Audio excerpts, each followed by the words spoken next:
Next, page 11 Interpretation of Contracts. 1. General Principles of Interpretation. Contracts are interpreted based on objective intent of the parties. Courts consider the plain and ordinary meaning of words unless ambiguous. Contextual interpretation. Words are interpreted in light of the whole contract. Courts apply the contra proferentem rule, interpreting ambiguities against the drafting party. 2.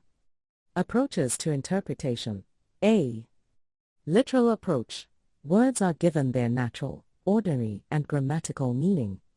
Courts avoid implying terms unless absolutely necessary. B. Contextual, purposive approach.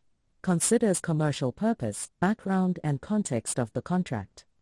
Looks at pre-contract negotiations only where ambiguity exists. C. Business efficacy and officious bystander test. Business efficacy test. Courts imply terms necessary to make the contract workable. Officious bystander test. A term is implied if an observer would recognize it as obvious. 3. Rules of construction. Express terms prevail. Express contractual terms override implied terms.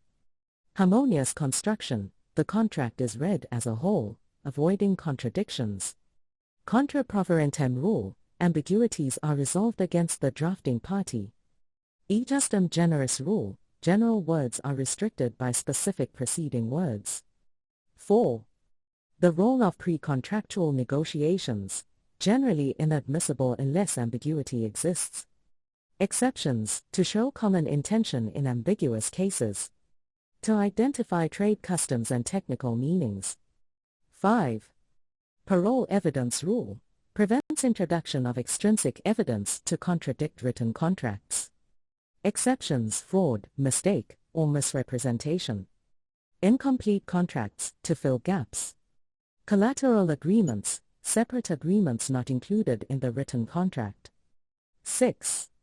Implied terms in contract interpretation. Terms implied by law, implied for public policy, for example, duty of good faith in employment contracts. Terms implied by fact, necessary for business efficacy or obviousness. Customary terms, implied based on industry norms. 7. Exclusion clauses and their interpretation must be clearly drafted to be enforceable. Courts apply strict interpretation, favoring the weaker party. Unfair Contract Terms Act, UCTA, and Consumer Rights Act limit unfair exclusions. 8. Good faith and fair dealing. English law does not generally impose a duty of good faith. Exceptions. Fiduciary relationships. Employment contracts. Relational contracts, for example, long-term commercial agreements. 9. Key case law. ICS Limited v. West Bromwich B.S. 1998, established that contract interpretation involves the objective intentions of parties. Arnold v. Britton, 2015, confirmed literal approach unless it leads to absurdity. Rainy Sky S.A. v. Cookman Bank, 2011, if ambiguity exists, courts prefer an interpretation that aligns with business common sense. Chartbrook Limited v. Persimmon Homes Limited, 2009, courts can correct obvious drafting mistakes in interpretation. Wood v. Capita Insurance Services Limited, 2017, endorsed a balanced approach, combining textual and contextual interpretation. Would you like a deeper focus on any specific legal principle or case? Next. Page.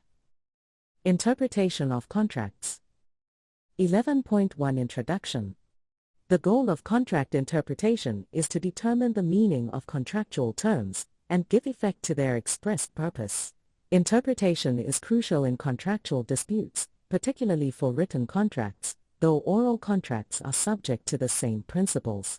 The Supreme Court of Appeal, SCA, established the modern South African approach in Natal Joint Municipal Pension Fund v. Ndumani Municipality. Interpretation applies to all legal documents. Boatma Bateau Transport, Edens BPK v. S. Boatma and Soon Transport, Edens BPK, specific to contracts.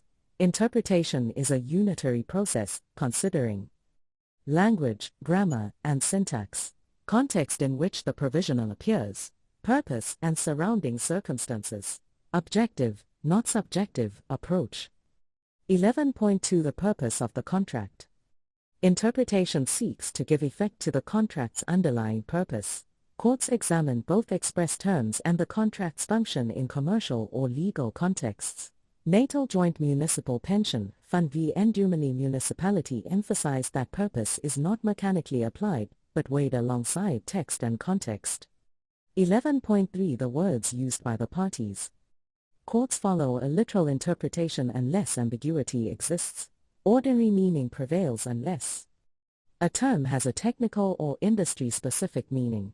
The contract defines a term differently. Applying the literal meaning leads to absurd results. 11.4 The textual context. Words must be read in the context of the whole contract, avoiding contradictions. The whole agreement approach ensures individual clauses align with the contract's overall intent. Courts avoid an interpretation that renders any provision meaningless or redundant. 11.5 The broader context includes factual background and surrounding circumstances known to the parties at the time of contracting. Courts balance textual meaning with commercial common sense. 11.5.1 The parole evidence rule limits the use of extrinsic evidence to alter written contracts. Courts distinguish between integration aspect, determining whether a written document is the final and complete agreement. Interpretation aspect, determining how the contract should be understood. 11.5.1.1 The integration aspect of the parole evidence rule. A written contract is assumed to be the final agreement unless proven otherwise. Exceptions. Evidence of prior agreements if the contract is incomplete. Proof of fraud, misrepresentation, or mistake. 11.5.1.2 The interpretation aspect of the parole evidence rule. Courts may refer to external evidence to clarify ambiguous terms. Contract interpretation is not rigidly confined to written words alone. 11.5.1.3 Practical difficulties in excluding extrinsic evidence, the open sesame of ambiguity. Ambiguity allows for extrinsic evidence, but what constitutes ambiguity is unclear and subjective. Courts have broad discretion to admit external evidence where needed. 11.5.1.4 Practical and theoretical difficulties, the distinction between background and surrounding circumstances. Courts allow background evidence to clarify intent, but restrict surrounding circumstances that contradict written terms. The distinction remains controversial and inconsistently applied. 11.5.1.5 The Supreme Court of Appeals' current approach to extrinsic evidence. The unitary approach considers text, context, and purpose together. Courts favor business common sense over strict formalism. 11.5.1.6 The Constitutional Court's response. University of Johannesburg v. Auckland Park Theological Seminary confirmed that context and purpose are essential in interpretation. Courts must adopt a flexible, non-mechanical approach to extrinsic evidence. 11.5 To circumventing the parole evidence rule. Parties may introduce external evidence by 11.5 to 1 alleging a tacit term. A term not expressly stated, but implied by business efficacy or common understanding.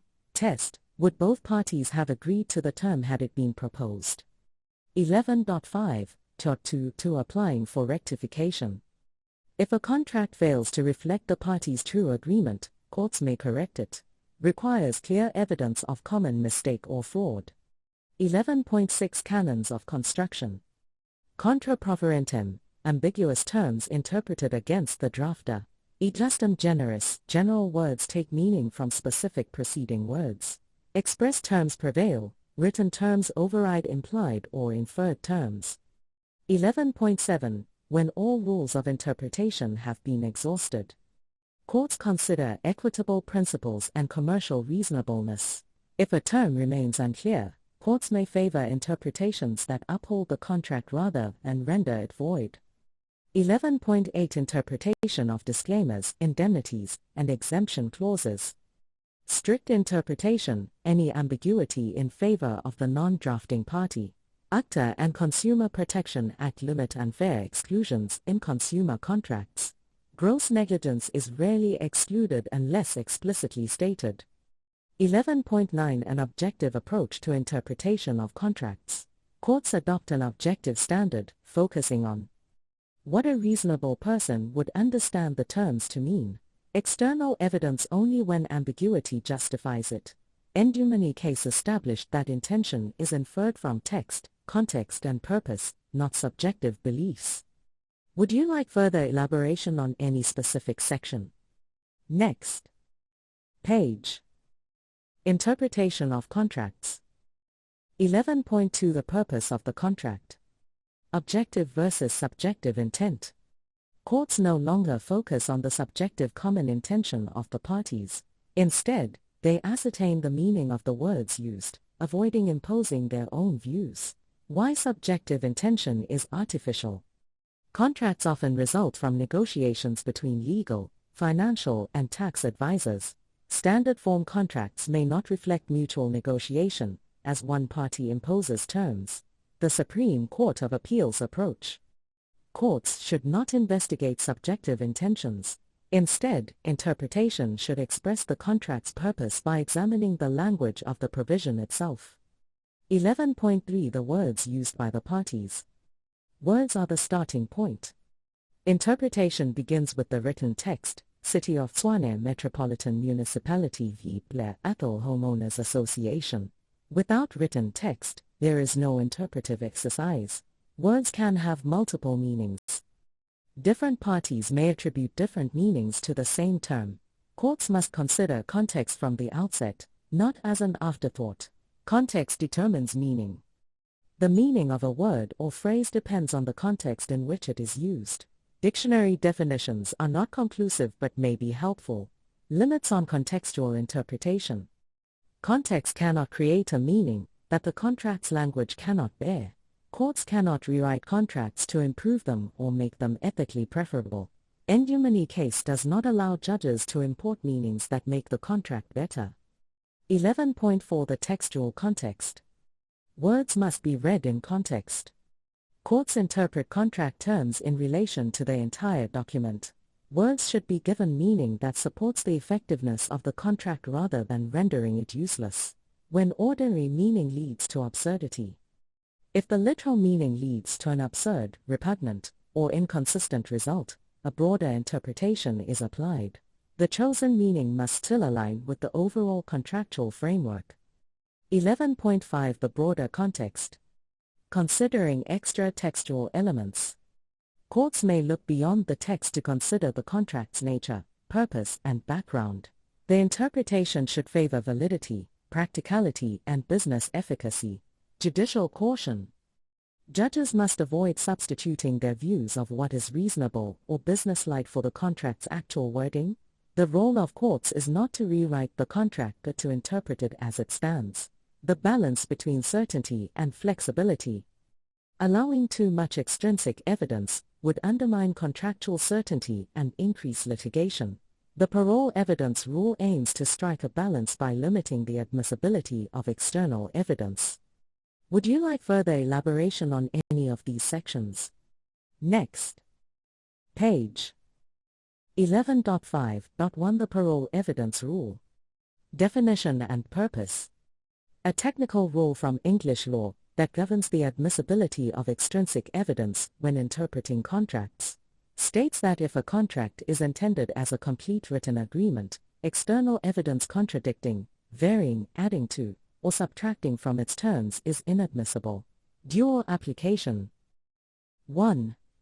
Integration rule determines what evidence is admissible to prove a contract's content, i.e., what constitutes a contractual term. 2. Interpretation rule determines what evidence is admissible to interpret the meaning of contractual terms. Overlap between the two. The distinction is not absolute, as determining whether a term is part of the contract often requires understanding its meaning. 11.5.1.1 The integration aspect of the parole evidence rule. Rationale. Parties are presumed to have consolidated all prior negotiations into a final, written document. Courts will not allow parties to redefine contract terms using extrinsic evidence. Limits to the integration rule. The rule does not apply where the court must determine whether the contract was intended to be the exclusive record of the agreement. The written document does not reflect the entire agreement, for example, a larger transaction or an undisclosed principal-agent relationship. There is partial integration, meaning some terms were agreed orally and were never intended to be in writing. A party alleges fraud, misrepresentation, mistake, undue influence, duress, or illegality. These cases concern contract validity, not interpretation. A party argues that the document is not a valid contract, for example, lack of animus contrahendi or a sham agreement. Subsequent oral agreements. The integration rule does not exclude evidence of an oral variation made after the contract was signed. However, many contracts include a non-variation clause, which states that modifications must be in writing to be valid. If the non-variation clause entrenches itself, then even an oral waiver is not allowed, unless fraud is present. Negotiable instruments exception. The rule applies strictly to instruments like negotiable instruments, for example, checks, promissory notes. A party cannot introduce evidence contradicting an unconditional obligation within the instrument. However, evidence suspending the obligation, without contradicting the written terms, may be admissible. 11.5.1.2 The interpretation aspect of the parole evidence rule. Function. Determines when extrinsic evidence may be admitted to explain or clarify the meaning of a contract's terms. Based on the relevance rule, irrelevant evidence is inadmissible. Delmas Milling Company Limited v. Duplessis, Locus Classicus on interpretation rule.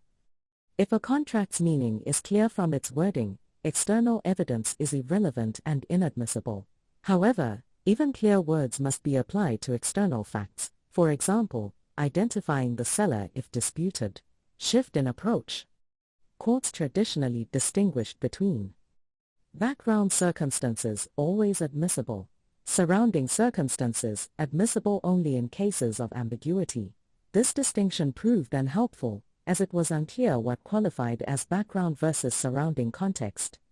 Would you like additional case law references or a deeper analysis of any section? Next page. 11.5.1.3 Practical difficulties in excluding extrinsic evidence, the open sesame of ambiguity. Ambiguity as a precondition for admitting extrinsic evidence. Traditionally, courts only considered surrounding circumstances if the contract was ambiguous, and ambiguity could not be resolved by reference to the contract's text and background circumstances. Over time, courts became more willing to consider the broader context of the contract, even when the contract's wording appeared clear. Judicial challenges in applying the parole evidence rule. In theory, if a contract's wording was clear, external evidence was irrelevant. However, in practice, a court could not determine if a contract was clear without first hearing all evidence and arguments regarding interpretation. This led to a natural tendency to allow all evidence to be presented, which defeated the purpose of the parole evidence rule. Shift to a unitary interpretation approach. Theoretical division into stages of interpretation became impractical since relevance could not be determined until all evidence was presented. The Supreme Court of Appeal ruled that a staged approach should be abandoned in favor of a unitary interpretation process. Current position: courts no longer need to prove ambiguity before considering broader extrinsic evidence. This is now settled law, affirmed by the Constitutional Court. 11.5.1.4 Distinction between background and surrounding circumstances. Uncertainty in defining surrounding circumstances.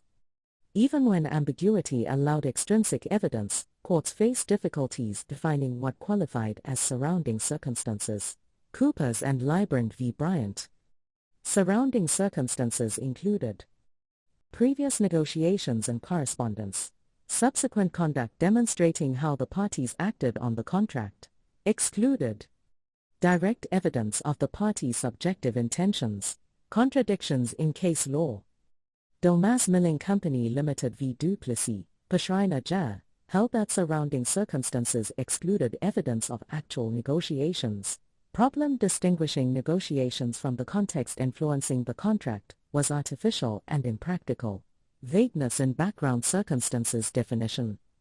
No clear distinction between background and surrounding circumstances, leading to judicial confusion. Judicial risk. Judges had to decide mid-trial whether to exclude evidence, risking errors and potential appeals. Litigants' dilemma. Uncertainty meant litigants were reluctant to exclude any evidence, leading to over-inclusion. Judicial evasion of the rule. Due to its impracticality, trial courts often ignored the rigid application of the parole evidence rule. KPMG Chartered Accountants, S.A. v. Securifine Limited, per Hans D.P. The rule's imprecision led to widespread judicial non-compliance. Next. Page 11.5.1.5 The Supreme Court of Appeals' current approach to extrinsic evidence. Abandonment of background versus surrounding circumstances distinction. Due to practical difficulties, the Supreme Court of Appeal, SCA, held that courts should consider the broader context, regardless of ambiguity. The previous distinction between background and surrounding circumstances was abandoned. Key judicial pronouncement. Boatma Bateau Transport, Edens, BPK v. S. Boatma and Soon Transport, Edens, BPK, per Wallace J. Contractual interpretation starts with the text but does not stop at literal meaning. The words must be interpreted in light of all relevant and admissible context. The previous unclear distinction between background and surrounding circumstances no longer applies. Unresolved questions regarding admissibility. What constitutes relevant and admissible context? Does this allow evidence previously inadmissible under surrounding circumstances? Can subjective intention and negotiations now be introduced as part of the factual matrix? Have courts opened the door to excessive extrinsic evidence? Courts have ruled that subsequent conduct is admissible, broadening admissibility. Parole evidence rule still applies. Despite broader contextual admissibility, the parole evidence rule remains part of the law. The court simplified the rule.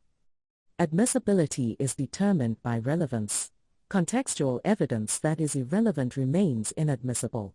Hans D.P. in KPMG Chartered Accountants, S.A. v. Securifine Limited. Contextual evidence should be used conservatively.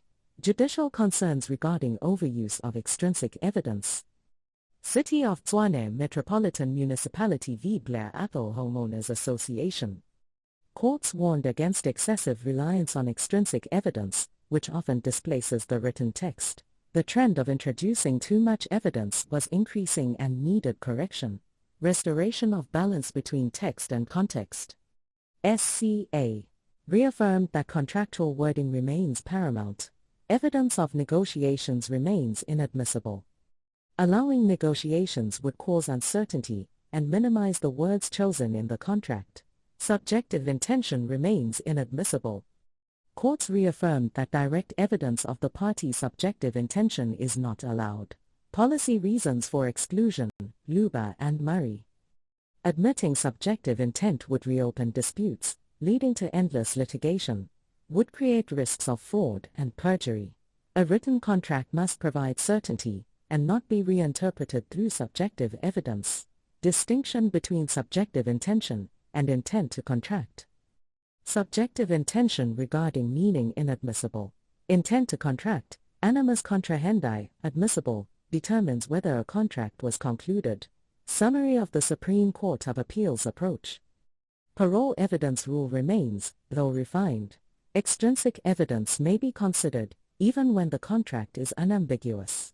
Such evidence cannot contradict the written text but may clarify its meaning. Negotiations and subjective intention remain inadmissible. Text is the primary touchstone. Courts must avoid rewriting contracts by over-relying on extrinsic evidence. Would you like further clarification or additional case analysis? Next. Page 11.5.1.6 The Constitutional Court's response. University of Johannesburg v. Auckland Park Theological Seminary. Affirmation of SCA's unitary approach. Confirmed approach in natal joint municipal pension, Fund v. Ndumani Municipality. Ambiguity is not required for contextual evidence to be considered. Context must always be considered, even if contract wording is clear. Clarification on parole evidence rule. Only the integration aspect survives. Extrinsic evidence cannot redefine content or scope. Interpretation aspect is discarded. Extrinsic evidence can be used to determine purpose and context. Capitec Bank Holdings Limited v. Coral Lagoon Investments 194, Proprietary Limited. Parole evidence rule may fade into a residual rule, identifying the written contract scope. Extrinsic evidence may be admitted to analyze text, context, and purpose. Potential reintroduction of uncertainty. Evidence of pre-contractual negotiations and knowledge of negotiators appears admissible, contrary to the SCA's position. More permissive stance on admitting extrinsic evidence. Courts should be conservative in admitting evidence but should err on the side of admissibility. Courts must weigh and reject weak evidence, rather than exclude it outright. Future implications and Supreme Court's likely response. Coral Lagoon case suggests the SCA will resist an expansive approach. Pre-contractual negotiations and subjective intentions, except in rectification, should remain inadmissible. Courts should not admit speculative evidence on contract meaning. Subsequent conduct should not be indiscriminately cited as evidence. Context should not be used to distort contractual text. 11.5 To circumventing the parole evidence rule. Litigants can bypass restrictions by alleging a tacit term or seeking rectification. 11.5 To one alleging a tacit term. Tacit terms equals implied terms the parties intended, but omitted, or terms essential to contract viability. Extrinsic evidence is always admissible to prove a tacit term. Limits on tacit terms. Cannot contradict explicit written terms, would violate the integration rule. Can qualify or modify written terms without contradicting them. Once a tacit term is alleged, courts will consider a broad range of evidence, making it harder to disregard extrinsic material. Would you like an analysis of specific case law or further clarification? Next page. Study notes: Contractual Interpretation and Parole Evidence Rule.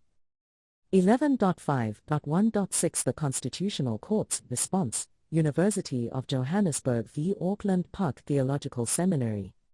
The Constitutional Court reaffirmed the unitary approach to contract interpretation, as established in Natal Joint Municipal Pension Fund v. Ndumani Municipality. Key principles affirmed. Context must always be considered, even if the contract appears clear. The parole evidence rule is limited to its integration aspect, i.e., extrinsic evidence cannot redefine contract terms but can clarify context and purpose. The interpretation aspect of the parole evidence rule is abolished. Implications of the decision. Capitec Bank Holdings Limited v. Coral Lagoon Investments 194, Proprietary Limited suggests the rule may only serve to identify the written agreement, as meaning is determined by text, context, and purpose. The Constitutional Court introduced uncertainty by suggesting that pre-contractual negotiations and subjective intent may be admissible. Courts should err on the side of admitting evidence rather than excluding it. Future developments. The Supreme Court may reassert a stricter approach, limiting the admissibility of extrinsic evidence. 11.5 To circumventing the parole evidence rule. 2 common strategies to introduce extrinsic evidence. 1. Alleging a tacit term. 2. Applying for rectification. 11.5 To one alleging a tacit term.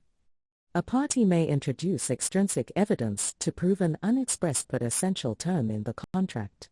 Types of tacit terms. Envisaged but omitted, parties intended to include it but failed to do so. Essential for commercial viability, a term so crucial that parties would have included it had they considered it. Limitations. A tacit term cannot contradict a written term, as per the integration rule. Courts may still consider all types of evidence when investigating the presence of a tacit term. 11.5, Tot 2 applying for rectification. A party may seek rectification if a written contract fails to reflect the true agreement due to error or mistake. Effect of rectification allows otherwise inadmissible extrinsic evidence to be introduced. Can align a written contract with a prior oral agreement. Not an exception to the integration rule. The integration rule assumes proper consolidation of negotiations into a contract. Rectification assumes improper consolidation, justifying extrinsic evidence. Key case. Mouton v. Hanekom. Courts may grant rectification even if the document recorded exactly what the parties intended at the time. 11.6 Canons of construction. Traditional canons serve as interpretative guidelines rather than strict rules. Examples of interpretative principles. 1. Eusdem generis. General words are restricted when used with specific words of a class. 2. Nociter associus. Words derive meaning from their surrounding terms. 3. At res magis vali quam periot. An ambiguous term should be interpreted to make it legally effective. 4. Presumption of legality. A contract is presumed legal unless proven otherwise. 5. Good faith and fairness. Ambiguous contracts should be interpreted equitably.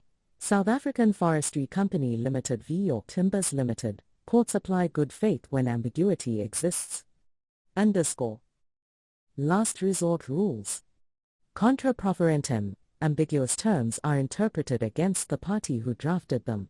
Quad minimum. Ambiguous obligations should be interpreted to minimize the burden on the debtor. Case study. Drifters Adventure Tours CC v. Hercock. Facts. A tourist was injured in an accident caused by a tour company's employee. The company relied on an indemnity clause that absolved them of any liability whatsoever. Court's analysis. Applied the contra proferentem rule. Determined driving was ambiguous in the context of the document. Admitted extrinsic evidence, company founders' testimony and insurance arrangements. Key takeaway. Courts will not artificially find ambiguity. Durban's Water Wonderland, Proprietary Limited v. Bolter. Interpretation must align with context and commercial rationale. Conclusion. The Constitutional Court's judgment expands the admissibility of extrinsic evidence, potentially undermining previous clarity established by the Supreme Court. Circumventing the parole evidence rule is possible via tacit terms and rectification claims. Traditional canons of construction remain relevant, but may be overshadowed by modern contextual approaches. Judicial trends suggest a move towards broader admissibility, but Supreme Court resistance remains possible, for example, Coral Lagoon. Next page. Study notes. Interpretation of contracts. 11.7 When all rules of interpretation are exhausted. Courts attempt to determine contract meaning extensively. If interpretation is impossible, the contract is declared void for vagueness. 11.8 Interpretation of disclaimers, indemnities, and exemption clauses. Durban's Water Wonderland, Proprietary, Limited v. Bolter. Respondent and child injured on malfunctioning ride. Appellant relied on a disclaimer. The disclaimer stated that the appellant was not liable for any injury or damage, including negligence. Rules for interpreting exemption clauses. If the language is clear and unambiguous, it must be enforced. If ambiguous, it is interpreted contra proferentem, against the party who inserted it. Government of the Republic of South Africa v. Fibre Spinners and Weavers, Proprietary, Limited. The ambiguity must be real, not fanciful or remote. Court in Durban's Water Wonderland found the disclaimer unambiguous and exempted liability. Contra proferentem rule is applied only when all other rules fail. Courts do not force ambiguity into a clause to avoid enforcement. Exemption clauses are enforced unless they are so harsh that public policy prohibits them. Courts generally interpret these clauses restrictively, but respect clearly stated intentions. 11.9 An objective approach to interpretation of contracts. Traditional rule Joubert v. Ensslin. Courts must determine and enforce the party's intention. Subjective versus objective approach. Subjective, courts consider what parties actually intended. Objective, courts interpret based on the express wording of the contract. Scholarly perspectives. Christie, common intention refers to expressed intent, not private thoughts. Kerr opposed a purely objective approach, arguing intention matters. Impact on evidence. Subjective approach admits parties' testimony on intent. Objective approach limits evidence to contract text and identifiable context. Evolution of South African law. Initially objective, then moved toward a subjective approach, admitting more external evidence. Natal Joint Municipal Pension Fund v. Ndumani Municipality and Boatma Bateau Transport, Edens BPKV, S. Boatma and Soon Transport, Edens BPK. Courts reject purely subjective intent. All contextual evidence is admissible to determine the expressed intention. Effect. Written contracts override subjective intent. Subjective intent only relevant in agreeing that the written document is final. Next page.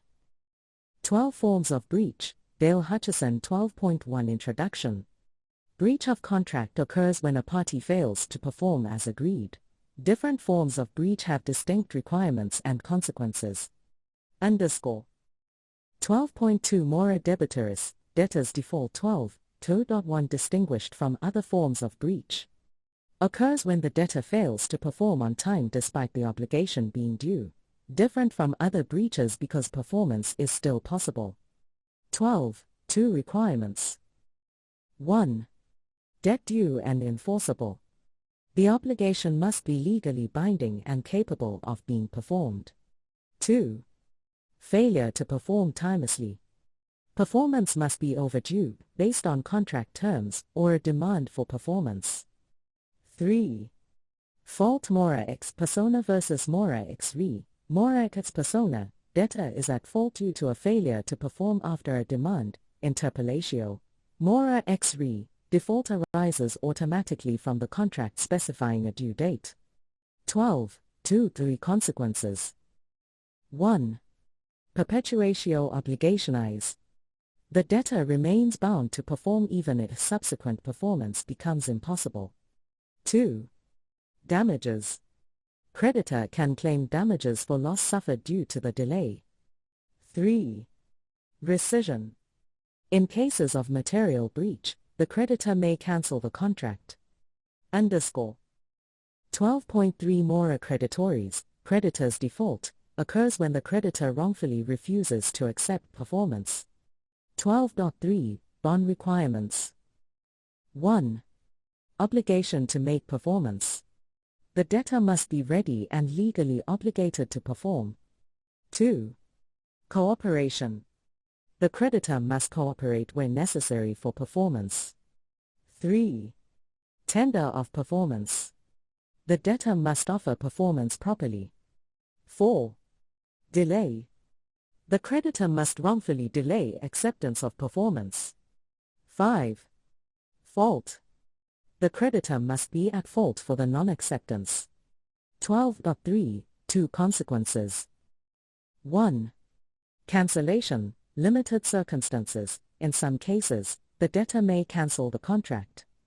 2. Damages.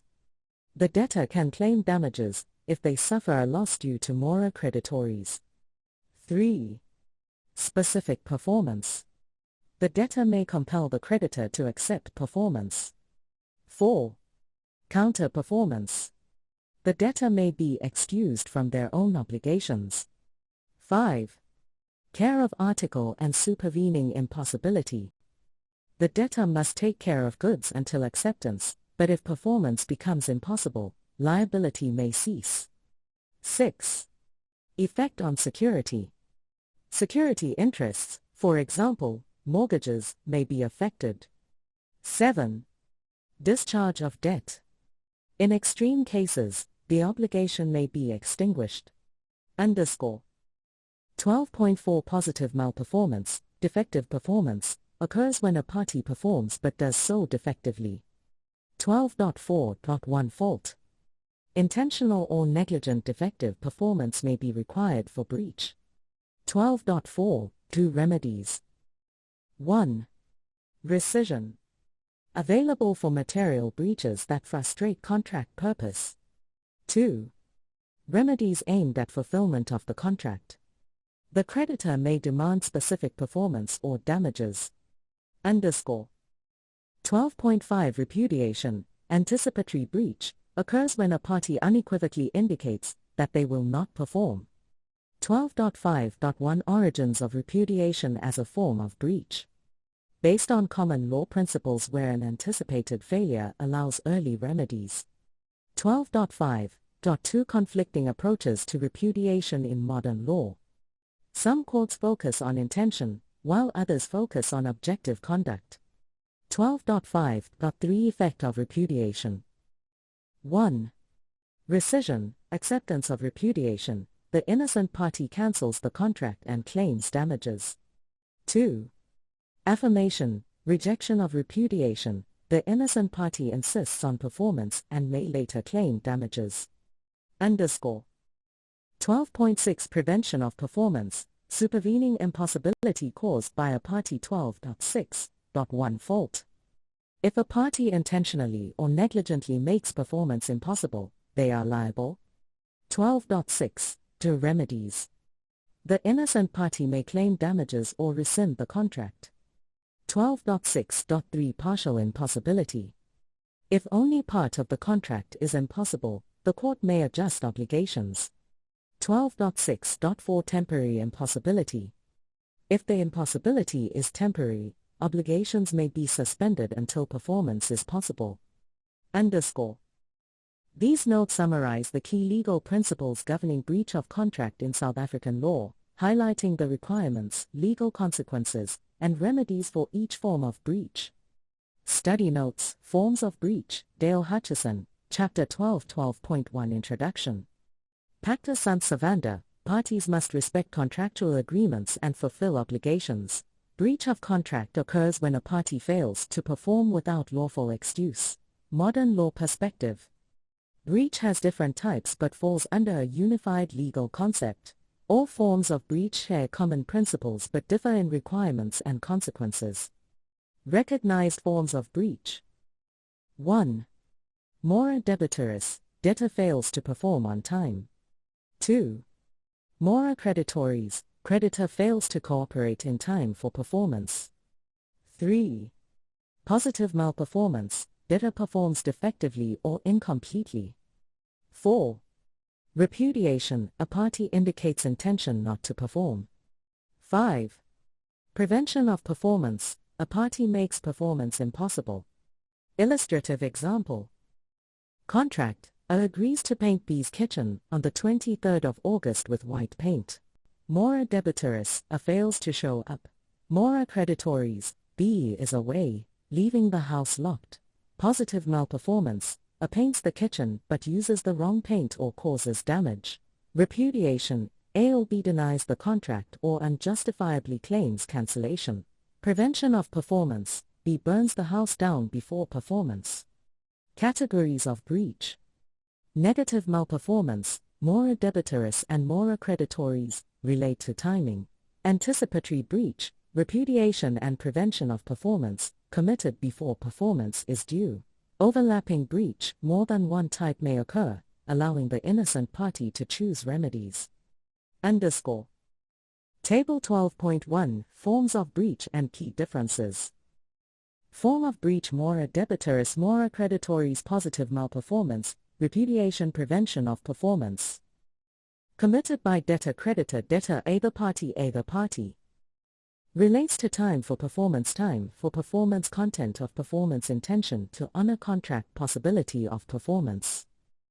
How committed fails to perform on time, fails to cooperate on time, performs defectively, shows intent not to be bound, renders performance impossible. Fault required? Debatable, sometimes no, objective test, yes. Can occur before due date? No, yes. Remedies for breach. Fulfillment of the contract. Specific performance, forcing the breaching party to perform. Financial compensation, if performance is impossible. Rescission, cancellation of the contract. Tender return of performance received. Claim restitution of what was already performed. Damages compensation for financial loss due to breach. _ Is fault required for breach of contract? Administrator, Natal v. Edouard, fault is not a requirement for damages in contract law. Scowen Trading, Proprietary, Limited v. Bernstein No. affirmed the principle that fault is not essential for breach. However, fault may be relevant in cases where parties assumed risk, for example, guaranteeing a result despite obstacles. Performance failure due to uncontrollable factors may excuse breach. Conclusion: no absolute rule exists. Fault is relevant in some cases but not others. _ These notes summarize the key principles, distinctions, and consequences of contract breach, focusing on South African law as outlined in Dale Hutchison's text. Next page. Study Notes. Mora Debitoris, Dale Hutchison, Chapter 12.2. 12.2 Mora Debitoris occurs when a debtor, without lawful excuse, fails to make timeous performance of a due and enforceable positive obligation that remains capable of performance despite the delay. 12.2.1 Distinction from other forms of breach. Only applies to positive obligations, obligatio faciendi. Negative obligations, obligatio non faciendi, are breached through positive malperformance, not mora debitoris.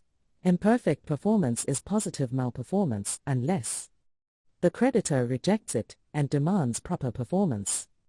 The debtor then fails to comply within a reasonable time, leading to mora debitoris. If delay makes performance impossible, the breach is prevention of performance, for example, suit for wedding delivered too late.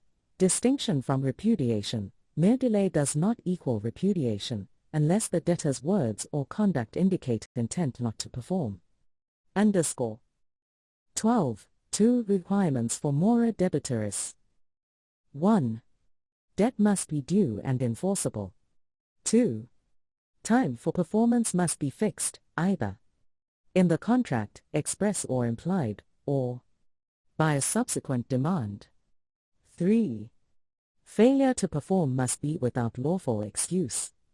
_ 12.2. 1. Debt due and enforceable. A debt is due and enforceable when the creditor has an immediate right to claim performance.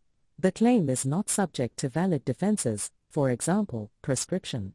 The contract does not delay performance, for example, suspensive condition. Simultaneous performance rule, exceptio non odempleti contractus. In reciprocal contracts, the creditor must also tender performance before demanding performance from the debtor. _ 12.2. 2. Failure to perform timelessly. Time for performance must be certain, either fixed in the contract mora ex re, determined by demand mora ex persona. Mora ex re, automatic mora upon due date, if the contract stipulates a fixed time for performance. A failure to perform anno before that date places the debtor in mora debitoris automatically. This applies only if the date is certain to arrive. For example, the 1st of January 2025. A debt dependent on a suspensive condition requires a subsequent demand for mora debitoris to arise. Mora ex persona, mora by demand. If no time is fixed, the creditor must place the debtor in mora by demanding performance on a specific reasonable date. Reasonable time depends on the circumstances. Key aspects of demand, interpellatio, can be oral or written. For example, letter of demand, judicial summons, may be made at any time after the contract is entered into if the debt is due. Debtor is not immediately in mora, only when the reasonable time given in the demand expires. If disputed, the debtor bears the onus to prove that the period was unreasonable. If demand period is unreasonable, it does not trigger mora debitoris, even after a reasonable time passes. _ Judicial confusion on reasonable time standard. Courts differ on whether reasonableness should be assessed at contract conclusion, original expectation, or at the time of demand, considering delays. Case law is unclear. Supreme Court of Appeal may need to resolve this. Next page. Unreasonable delay and mora debitoris. General rule: a debtor cannot fall into mora debitoris unless a fixed time for performance exists, mora ex re, or a subsequent demand for performance is made, mora ex persona. Exception: the time is of the essence approach. Federal Tobacco Works v. Barron and Co. and related cases held that if time is of the essence, a debtor automatically falls into mora debitoris if they fail to perform within a reasonable time, even without a fixed time or demand. Criticism and rejection. This approach conflicts with appellate division decisions, including Breitenbach v. Van Wyk, Nel v. Clutie, Verhulst v. Sabina Belgian World Airlines. These cases indicate that mora debitoris cannot arise without a fixed time or demand. Alfred McAlpine and Son, Proprietary, Limited v. Transvaal Provincial Administration expressly rejected Broderick Properties, Limited v. Rood, further weakening the federal line of cases. Current position. The federal line of cases has not been expressly overruled, but has been tacitly rejected. A debtor does not automatically fall into mora debitoris due to mere unreasonable delay. Repudiation and mora debitoris. Van Zyl-Steen's view. A repudiating debtor automatically falls into mora ex re when the debt becomes due and enforceable, even if no time was fixed. Rejection. This view lacks support from courts and legal scholars. Repudiation and mora debitoris remain separate legal doctrines. Next page. Fault in mora debitoris. General rule: delay must generally be due to the fault of the debtor or someone for whom they are responsible. Court's approach. The debtor is excused only if there is a legal justification for non-performance. Examples of justified delays: reasonable ignorance of the nature or due date of performance, delay caused by the creditor or by circumstances beyond the debtor's control, vis maior, justus fortuitus, conduct of independent third parties, temporary impossibility, excusatio amora, performance remains possible later, permanent impossibility leads to either contract termination or an independent breach depending on fault, express/implied liability for delay: if the debtor has guaranteed timeless performance, they remain liable even without fault. Burden of proof: the debtor must prove legal justification for the delay. Consequences of mora debitoris. General remedies. Usual breach of contract remedies. Damages. Rescission: in limited cases, right to specific performance arises once the debt is due and enforceable, regardless of mora. Perpetuatio obligationis. Supervening impossibility usually terminates the contract unless the debtor was already in mora, in which case they remain liable. Exception: if, even with timeless performance, the thing would have been destroyed in the creditor's hands, liability ceases. If the creditor's performance becomes impossible, the debtor must still perform. If the debtor's own performance becomes impossible, they must pay damages or a monetary equivalent of performance. Sale contracts and risk transfer. Normally, risk passes to the purchaser once the sale is perfecta, unconditional. If the seller is in mora, the risk reverts to them. If the merx is destroyed while the seller is in mora, they cannot claim payment unless it would have been destroyed regardless. Damages for mora debitoris. Compensation for creditors' loss due to delay. Liquidated sums. Interest accrues from the date of mora, a tempore mori. No need to prove actual loss. Courts assume capital would have been productively used. Interest rate, determined by the Minister of Justice under the Prescribed Rate of Interest Act. Rescission, cancellation, due to mora debitoris. Rescission is an exceptional remedy. Mere mora does not entitle the creditor to cancel unless lex commissoria, express or tacit cancellation clause, applies, or the creditor sends a notice of rescission to make time of the essence. When is time of the essence? Express lex commissoria. Contract explicitly allows cancellation if the debtor delays. The creditor need not accept late performance. If no time for performance is fixed, the creditor must first place the debtor in mora ex persona. Tacit lex commissoria.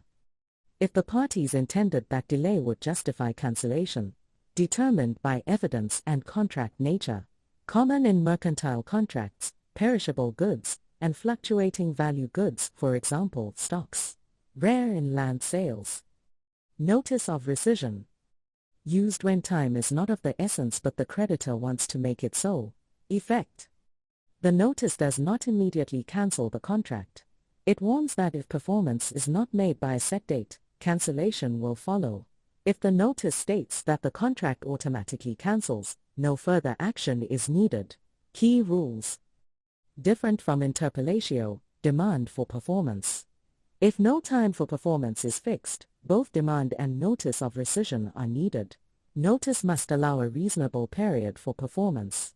Must be clear, unequivocal, and relate to an important term.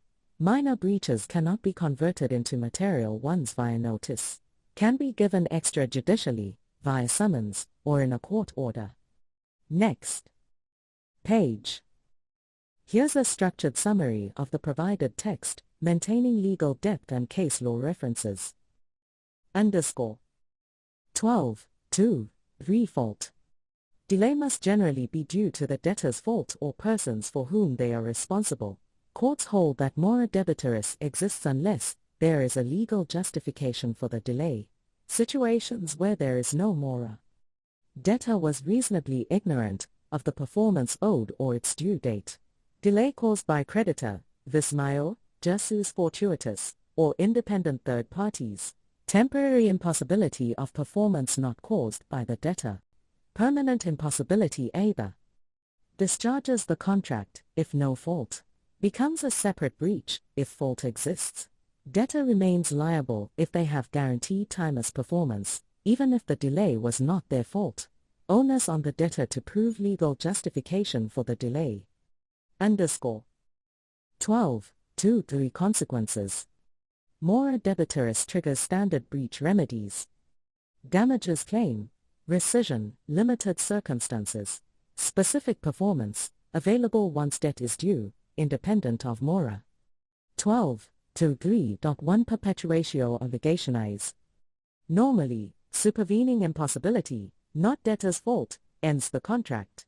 If the debtor is in mora when impossibility occurs, obligations persist unless the object of performance would have perished in creditor's hands regardless. Consequences. If impossibility affects other parties' performance, debtor remains bound. If impossibility affects debtor's performance, they must pay in lieu of performance damages. Creditor can still cancel if valid grounds exist. Sale contracts. Risk normally passes to buyer once the sale is perfecta, unconditional. If seller in mora, risk reverts to seller upon merc's destruction. Seller cannot recover payment unless the mercs would have perished anyway. _ 12.2.3.2 Damages. Debtor must compensate creditor for losses from delay. If obligation concerns liquidated money, interest accrues from the date of mora, a tempore mori. No need to prove actual damages, courts presume the creditor would have productively used the funds. Interest rate determined by agreement, statute, prescribed rate of interest Act, S1. Trade custom, court discretion, special circumstances. _ 12.2.3.3 Rescission. Rescission is an extraordinary remedy, not automatic upon mora. Under Roman Dutch law, rescission required a lex commissoria, contractual term allowing cancellation for mora. Modern law, English influence, expanded rescission to cases where time is of the essence. Time is of the essence. Confirmed in Nau v. Cluti. Time is of the essence if 1. Express lex commissoria, parties explicitly agree that delay justifies cancellation. 2. Tacit lex commissoria, parties' intentions suggest automatic rescission upon delay. 3. Notice of rescission, if time is not originally essential, creditor can make it essential via notice. Express lex commissoria. If time is stipulated, failure to perform allows immediate rescission upon notice. If no fixed time, creditor must place debtor in mora ex persona before cancelling. Lex commissoria does not equal automatic termination. Creditor has a choice. Cancel contract. Enforce performance. Tacit lex commissoria. No express clause, but parties clearly intended delay to justify cancellation. Factors considered. Stipulated time frame. Nature of contract, for example, mercantile contracts, perishables, stocks equals time sensitive. Land sales rarely involve time sensitivity. Notice of rescission. Adopted from English law. If time was not originally essential, creditor can issue notice of rescission. This does not immediately cancel the contract. It warns debtor that failure to perform by a set date will justify rescission. If the debtor still defaults, creditor must communicate rescission. If notice states automatic cancellation, no further steps are needed. Creates an extra contractual right to rescission, subject to limitations. Key differences: notice of rescission versus interpellatio. Interpellatio demands performance when time is unspecified. Notice of rescission converts non-essential timing into a crucial term for rescission. If no time was set, creditor must issue both. Timing and requirements. Creditor can send notice anytime post-contract, but must allow a reasonable period for performance. Onus on creditor to prove the notice period was reasonable. Notice must be clear and unequivocal. Can only relate to important obligations, not minor breaches. May be issued extrajudicially, via summons or court order. Underscore. This summary maintains depth while focusing on key legal principles, legislation, and case law. Let me know if you want further refinements. Next page. Study notes on mora debitoris and mora creditoris. 12.2.3 Fault in mora debitoris. Delay must generally be due to the debtor's fault or those for whom they are responsible. Courts excuse the debtor only if there is legal justification for failing to perform on time. No mora if the debtor was reasonably ignorant of the performance due, was delayed by the creditor or uncontrollable circumstances, vis maior justus fortuitus, independent third-party conduct. Temporary impossibility, not debtor's fault, excuses mora, but does not terminate the contract. Permanent impossibility. Without fault, contract is discharged. With fault, independent breach of contract. Debtor cannot avoid mora, if they expressly or impliedly guaranteed timeless performance. Burden of proof is on the debtor to justify the delay. 12.2.3 Consequences of mora debitoris. Usual breach remedies apply. Claim damages. Rescind the contract. In limited cases, claim specific performance, not dependent on mora. Unique consequence, perpetuatio obligationis, perpetuation of the obligation. 12.2.3.1 Perpetuatio obligationis. Supervening impossibility, without fault, normally terminates the contract. If debtor was in mora when impossibility arose, obligation is not discharged unless debtor proves performance would have failed regardless. If creditor's performance becomes impossible, the debtor remains bound. If debtor's performance becomes impossible, they must compensate, akin to damages. Sales contracts. Risk passes to buyer once sale is unconditional, perfecta. If seller is in mora, risk reverts to seller. 12.2.3.2 Damages. Debtor must compensate creditor for losses due to delay. For liquidated monetary obligations, interest accrues from date of mora, a tempore mori. No need to prove actual damages, courts assume capital would have been used productively. Prescribed interest rate set by Minister of Justice under Prescribed Rate of Interest Act. 12.2.3.3 Rescission. Mora alone does not justify rescission, specific conditions must be met. Historically, Roman Dutch law required a lex commissoria, contractual cancellation clause. Modern law, under English law influence, allows rescission if time is of the essence. when time is of the essence. 1. Express lex commissoria. Contract explicitly allows rescission for late performance. 2. Tacit lex commissoria. Implied agreement that delay allows rescission. 3. Creditor's notice of rescission. Creditor may unilaterally impose a lex commissoria after the contract is concluded. Notice of rescission. Not the same as demand for performance interpollatio.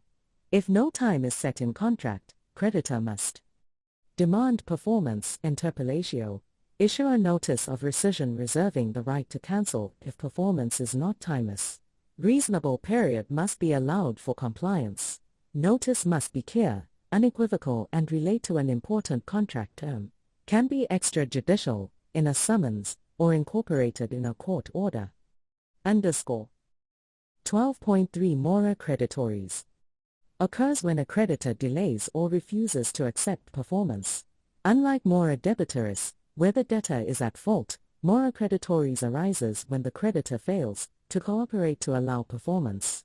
Examples: landlord refusing rent from tenant, buyer refusing to take delivery of goods, employer denying access to a worker hired to do repairs. If creditor's delay shows intent to reject the contract, it may amount to repudiation. If the delay prevents performance entirely, it becomes prevention of performance. Mora creditoris as an independent form of breach. Historically overlooked, but recognized due to J.C. de Wet and A.B. de Villiers. Not to be confused with mora debitoris, some courts still misinterpret it. Civil law arguments against its independence. Some scholars argue that creditor's duty to cooperate is a debtor's duty, making mora creditoris unnecessary. Counterargument: the duty to cooperate is accessory and does not change creditor's role.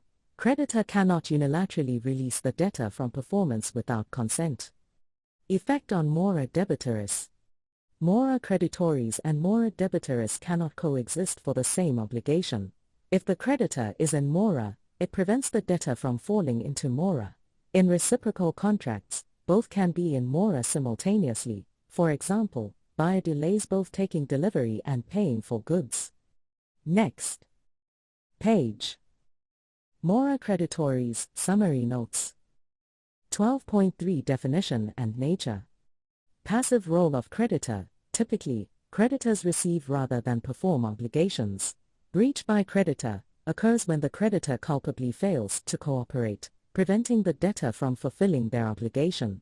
Examples: a landlord refusing rent, a buyer failing to take delivery, an employer denying access to a worker. Distinction from other breaches. Repudiation, if refusal indicates intent not to honor the contract. Prevention of performance, if delay lasts long enough to make performance impossible. Recognition in law, historically underappreciated but increasingly recognized due to J.C. de Wet and A.B. de Villiers. Distinction from mora debitoris. Some jurists equate mora creditoris with mora debitoris, arguing the creditor is a debtor in respect of the duty to cooperate. Counterargument: the principal obligation is to perform, and the creditor's duty to cooperate is merely accessory. Legal consequence: mora creditoris remains a distinct form of breach. Mora creditoris and mora debitoris cannot coexist for the same obligation, however, both may apply simultaneously in reciprocal contracts. 12.3 Bond requirements. Obligation to perform. The debtor must have an obligation to perform, even if the debt is not enforceable or not yet due. Cooperation necessary. The creditor's cooperation must be essential for performance, for example, taking delivery of goods. Tender of performance. The debtor must make a proper tender of performance. The nature of tender depends on the contract terms, for example, delivery location. The tender must be full and perfect. An incomplete or conditional offer is insufficient. Delay by creditor. Creditor must fail to accept performance, for example, not being present or refusing entry. If time for performance is fixed in the contract, mora creditoris occurs automatically. If time is not fixed, the debtor must give reasonable notice before tendering performance. Fault requirement. The creditor's delay must be due to fault, for example, negligence or refusal. If caused by vis maior, force majeure, or justus fortuitus, unforeseen accident, mora creditoris does not apply. Underscore 12.3 2 Consequences. Cancellation. The debtor may cancel the contract if time is of the essence in the agreement, express or implied cancellation clause. Time is made of the essence via notice of rescission, which the creditor ignores. Roman Dutch law recognized notice of rescission for mora creditoris but not for mora debitoris. Damages. The debtor is entitled to damages for any loss suffered due to the delay. Examples: transport costs for redelivering goods, storage costs or maintenance of goods, for example, feeding animals awaiting delivery, loss of profit if the contract is ultimately cancelled, specific performance. The debtor may seek an order compelling the creditor to cooperate, counter-performance in reciprocal contracts. The creditor's delay does not relieve them from counter-performance. Strategy: the debtor may sue for counter-performance to pressure the creditor into accepting performance. If the debtor's performance is incomplete due to the creditor's fault, the counter-performance may be proportionally reduced. Debtor's obligation if creditor refuses cooperation. The doctrine of fictional fulfillment, treating obligations as fulfilled if cooperation is refused, is not supported. The debtor's duty to perform remains, but failure to do so is not mora debitoris, if caused by the creditor's fault. Care of article and risk allocation. Debtor's duty of care reduces to gross negligence, culpa latau, once mora creditoris occurs. Risk shifts to the creditor. If performance becomes impossible during mora creditoris, the debtor is discharged. The creditor must still perform unless the impossibility is due to the debtor's intent or gross negligence. Example: if a completed house is destroyed by an earthquake while the buyer is in mora creditoris, the buyer must still pay the full contract price. Underscore. This summary captures the core principles and legal consequences of mora creditoris, maintaining the depth and detail of the original text while structuring it for efficient study. Let me know if you need refinements. Next page. Mora creditoris, additional summary notes. 12.3, 2.6 Effect on security. Sureties are released when mora creditoris occurs. Uncertainty regarding mortgages, pledges, and liens.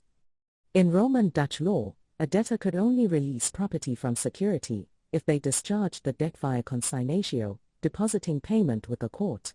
This approach seems unfair, as the creditor is at fault for the delay. Modern law lacks a simple method of consignatio, making this solution impractical. Unclear effect on interest and usage compensation. The debtor may still have to pay interest on money owed or compensation for using an item, for example, hired equipment. Liability likely depends on whether the debtor continues to derive benefit from the money or item. Underscore. 12.3, 2.7 Discharge of debt. Debtors' difficulty in freeing themselves from the obligation.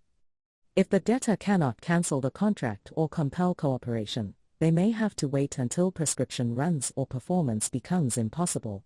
This can be problematic, especially if goods occupy valuable space in storage. The debtor is an executor of an estate seeking to finalize matters quickly. Consignatio as a traditional discharge method. In Roman and Roman Dutch law, debtors could discharge their obligation through consignatio, depositing money or goods in court with notice to the creditor. Some continental legal systems still allow this practice. Modern South African law has largely abandoned consignatio. Limitations of consignatio. Some obligations cannot be discharged this way, such as delivery of wild animals or perishable goods. Abandonment of performance is rarely allowed. Alternative solutions in German and Swiss law. The debtor may, after warning the creditor, sell the goods and deposit the proceeds. In South African law, the debtor may be able to sell for the creditor's account.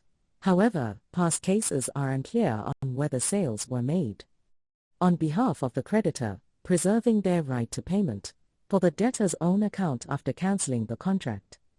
Underscore. This section completes the analysis of mora creditoris by addressing its impact on security, debt discharge, and alternative remedies. Let me know if you need further refinements. Next page. Positive malperformance, summary notes.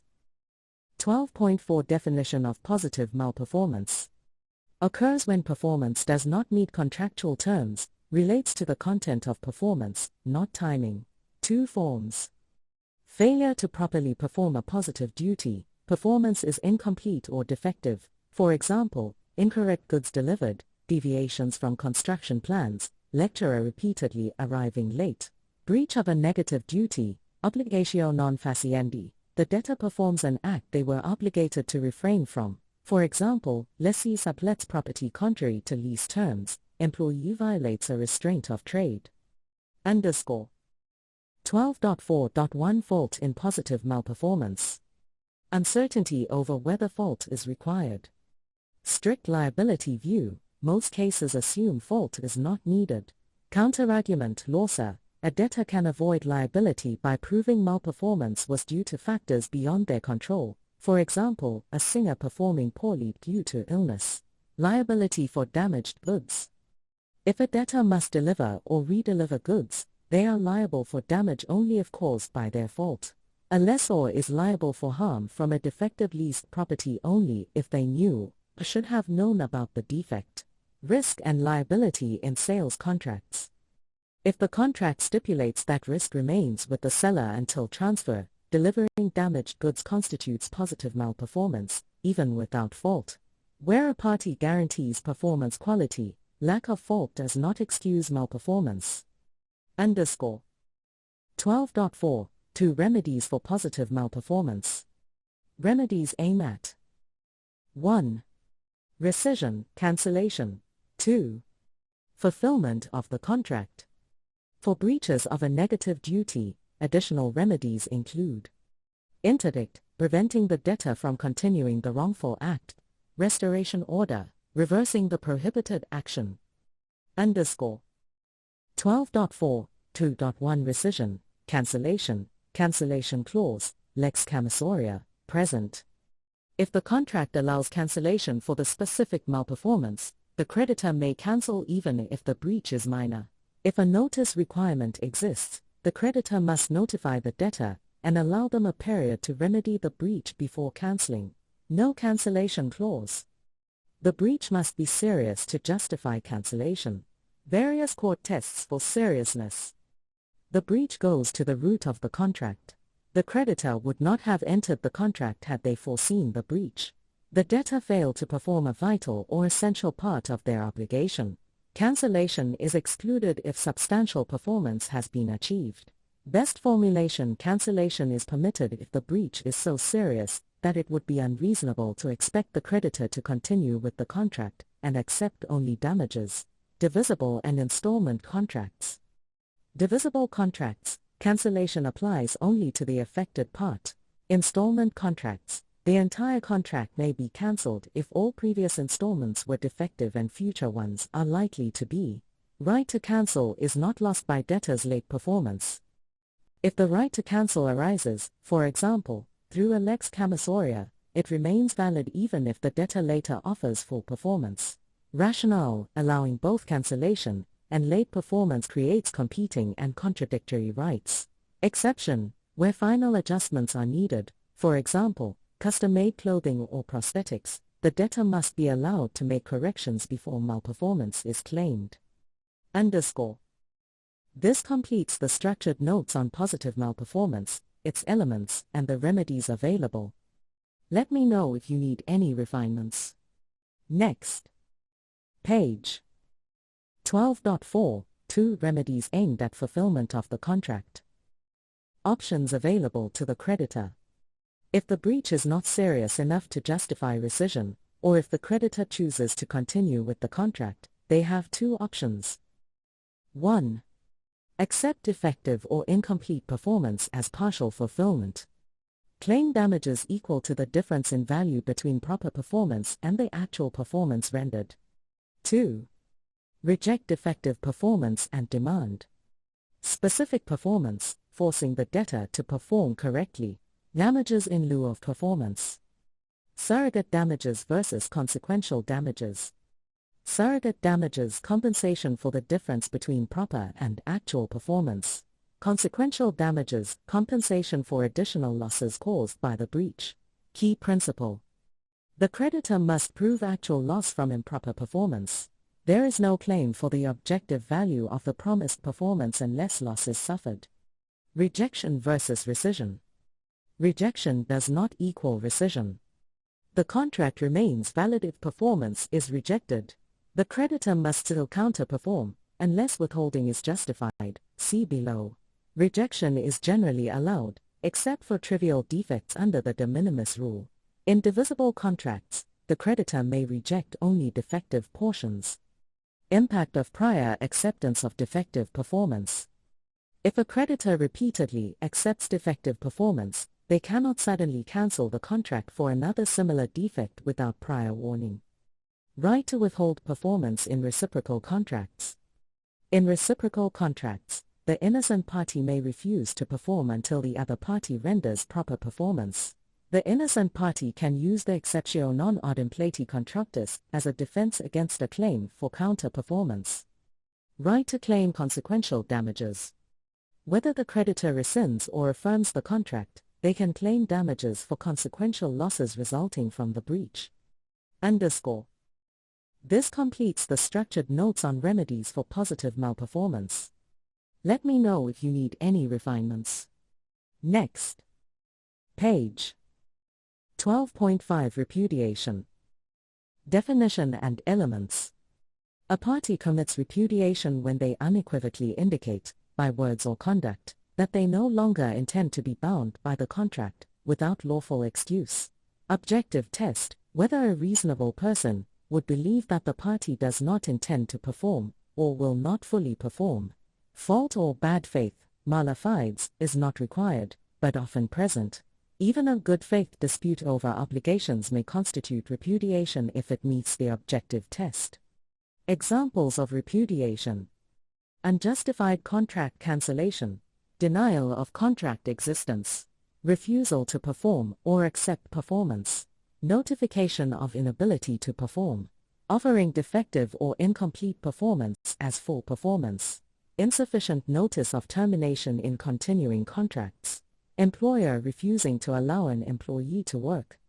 Anticipatory repudiation occurs before the time for performance, indicates that the party will later breach, for example, late, defective, or incomplete performance, may lead to mora debitoris, mora creditoris, or positive malperformance. Repudiation after due date can reinforce other breaches, for example, late or defective performance. Mere delay is not repudiation, there must be positive conduct indicating refusal to perform. Continuing nature of repudiation. The innocent party can initially choose to uphold the contract, giving the repudiator time to repent. If the repudiator persists, the innocent party may later cancel.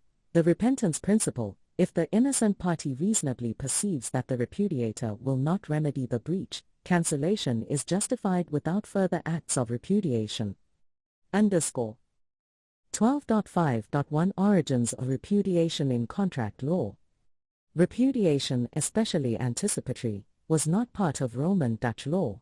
Derived from English law, influenced by the 1853 case of Hoekstra v. de la Torre. Before this, the innocent party had to wait until performance was due before acting.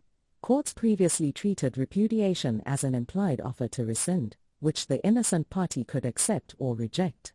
Later, anticipatory repudiation was recognized as an independent breach, allowing for immediate rescission and damages. 12.5.2 Conflicting approaches to repudiation in modern law. Traditional approach. Repudiation is seen as an offer to rescind, requiring acceptance by the innocent party. If rejected, repudiation has no legal effect. Criticisms. Historically outdated since repudiation is now recognized as an independent breach. Illogical: if repudiation were an offer to rescind, the contract would end by mutual consent, and no damages could be claimed. Absurd, it implies that the innocent party's consent is required to complete the breach. Modern approach, preferred view, repudiation itself constitutes a breach by violating a fundamental duty to honor the contract. Acceptance of repudiation is simply an election to rescind if the repudiation is serious enough.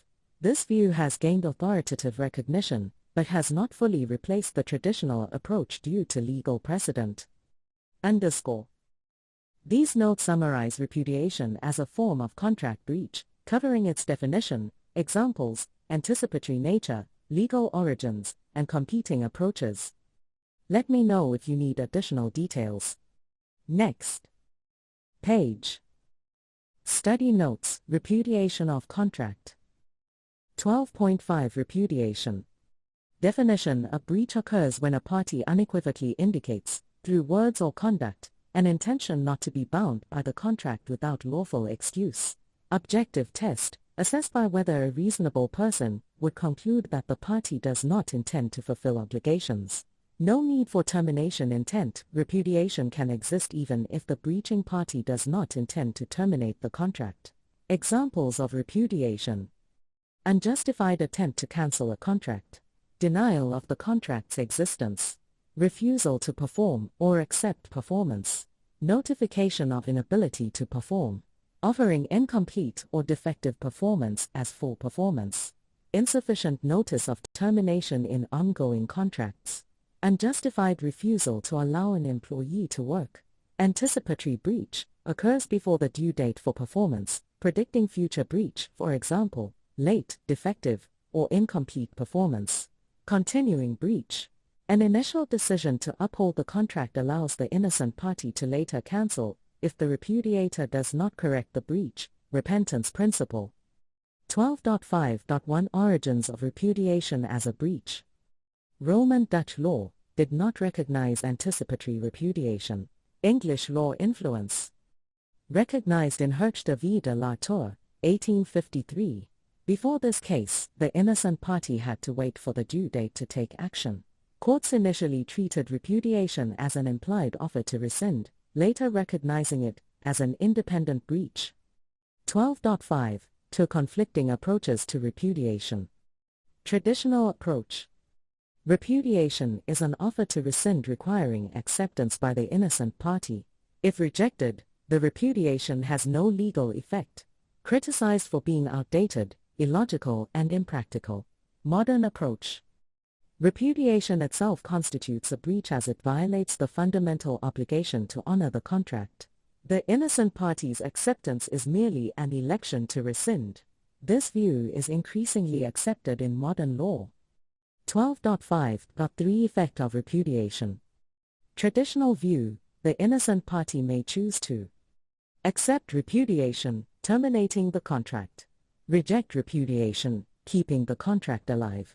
Modern perspective: this choice is an election to rescind or affirm the contract, similar to other serious breaches. 12.5.3.1 Rescission of the contract, acceptance of repudiation, requirements for rescission. Repudiation must be sufficiently serious. Complete repudiation of the contract always allows rescission. If only a part is repudiated, rescission depends on the gravity of the anticipated breach. Tests for rescission. Positive malperformance: can the innocent party reasonably be expected to continue under the contract? More debitoris: is time of the essence?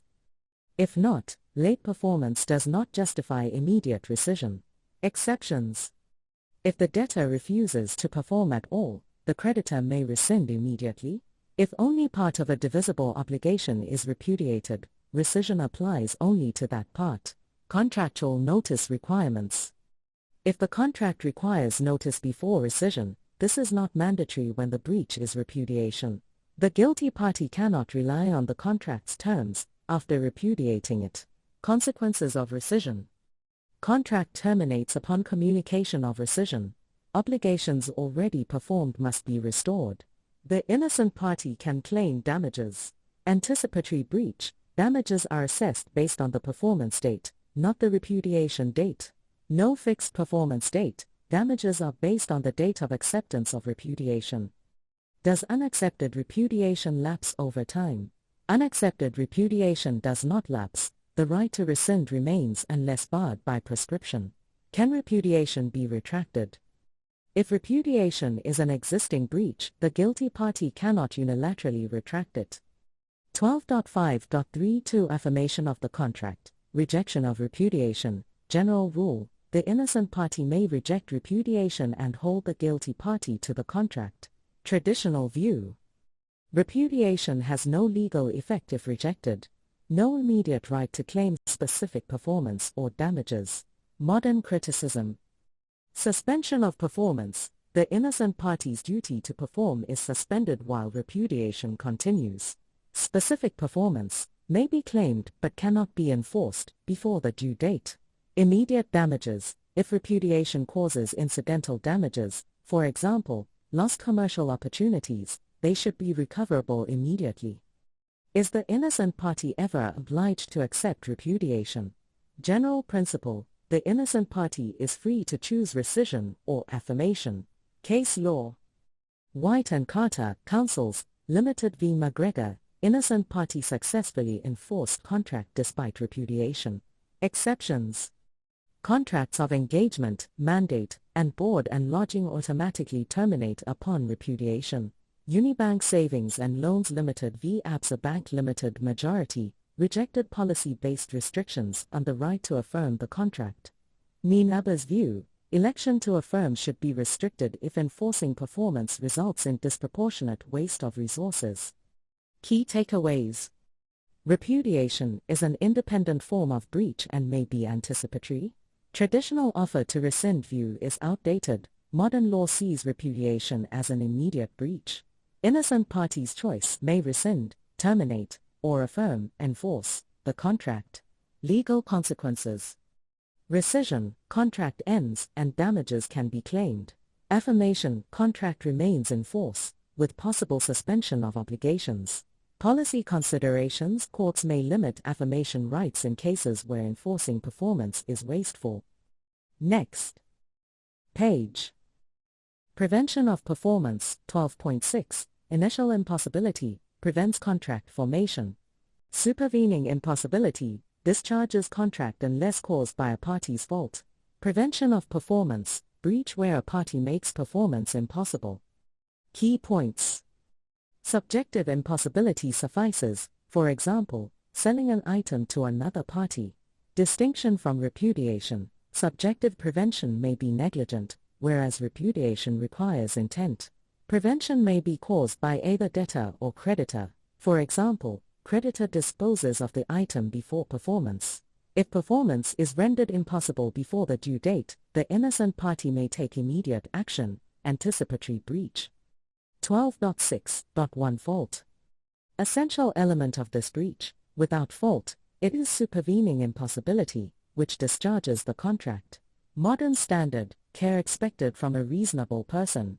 Burden of proof: debtor must show non-performance was not their fault.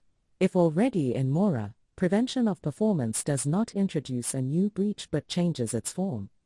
12.6 To remedies: if debtor prevents performance, cancel contract, recover past performance, and claim damages, for example, wasted expenses, lost profits. Abide by contract, perform obligations and claim damages in lieu of debtor's performance. If creditor prevents performance, cancel contract, restore past performance and claim damages for non-fulfillment. Abide by contract, claim counter-performance, with deduction for saved costs. In both cases, consequential damages can be claimed. 12.6.3 Partial impossibility. Materiality test determines whether creditor must accept damages instead of full performance. If performance is divisible, breach applies only to the impossible part, pro rata cancellation allowed. If performance is indivisible, creditor may rescind entire contract and claim damages. Alternatively, accept part performance and reduce counter-performance accordingly. 12.6.4 Temporary impossibility. In ongoing contracts, for example, services, treated as partial impossibility. Other cases: if delay is fault-based, results in mora debitoris or mora creditoris. If late performance is worthless, it becomes permanent impossibility and constitutes prevention of performance. Anticipatory breach: if impossibility is foreseeable before due date, the innocent party may act immediately. Next. Page 13. Remedies for breach. 13.1 Introduction. Various remedies available for contractual breaches, depending on circumstances. Remedies may either enforce contract performance or allow for cancellation with damages. 13.2 Choices, alternatives, and concurrence of remedies. 13.2.1 Different types of remedy. Remedies include specific performance, cancellation, damages, and interest.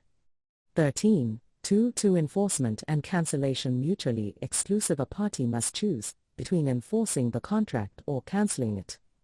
Once a remedy is selected, switching remedies may not always be possible. 13.2.3 Damages and interest. Cumulative to other remedies, a claim for damages or interest can accompany other remedies. 13.2.4 Contract or delict. A party may claim damages under contract law or delict law depending on the circumstances.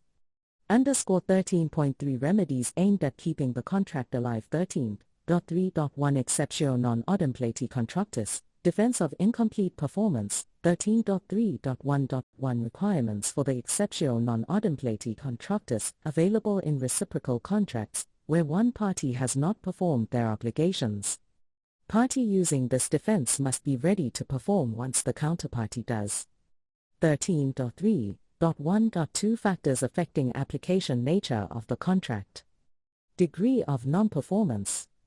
13.3.1.3 Courts equitable discretion. Reduced contract price. Courts may allow partial enforcement with the reduced contract price.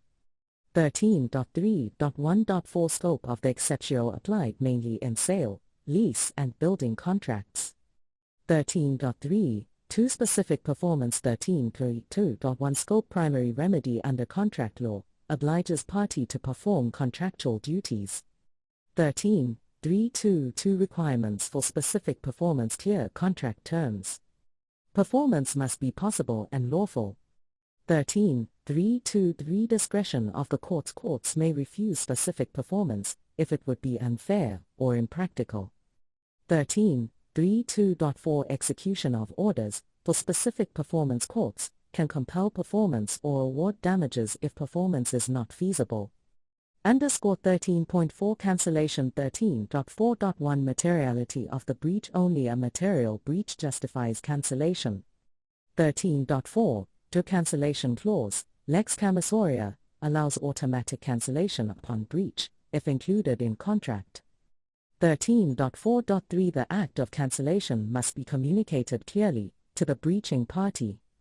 13.4.4 Loss of right to cancel. Elections and waiver. Right to cancel may be lost if the innocent party elects to continue the contract. 13.4.5 Legal effects of cancellation. Terminates contract, but does not affect accrued rights or obligations. 13.4.6 Restitution. Each party must return benefits received under the contract. 13.5 Damages. 13.5.1 Nature and purpose of contractual damages aims to place the innocent party in the position they would have been if the contract was performed. 13.5 2 Requirements for a damages claim. 13.5.2.1 Financial loss must prove actual monetary loss. 13.5.2 Causation. Loss must be directly linked to the breach. 13.5.2.3 The mitigation rule. The innocent party must take reasonable steps to limit their loss. 13.5.3 Penalty clauses. 13.5.3.1 The Conventional Penalties Act 15 of 1962 regulates enforceability of penalty clauses in contracts. 13.5.3.2 Scope of the Act applies to stipulated penalties in contracts for breach. 13.5.3.3 Reduction of the penalty. Courts may reduce penalties if they are excessive. 13.5.3.4 Specific performance and penalty clauses. Specific performance and penalty enforcement may be sought together.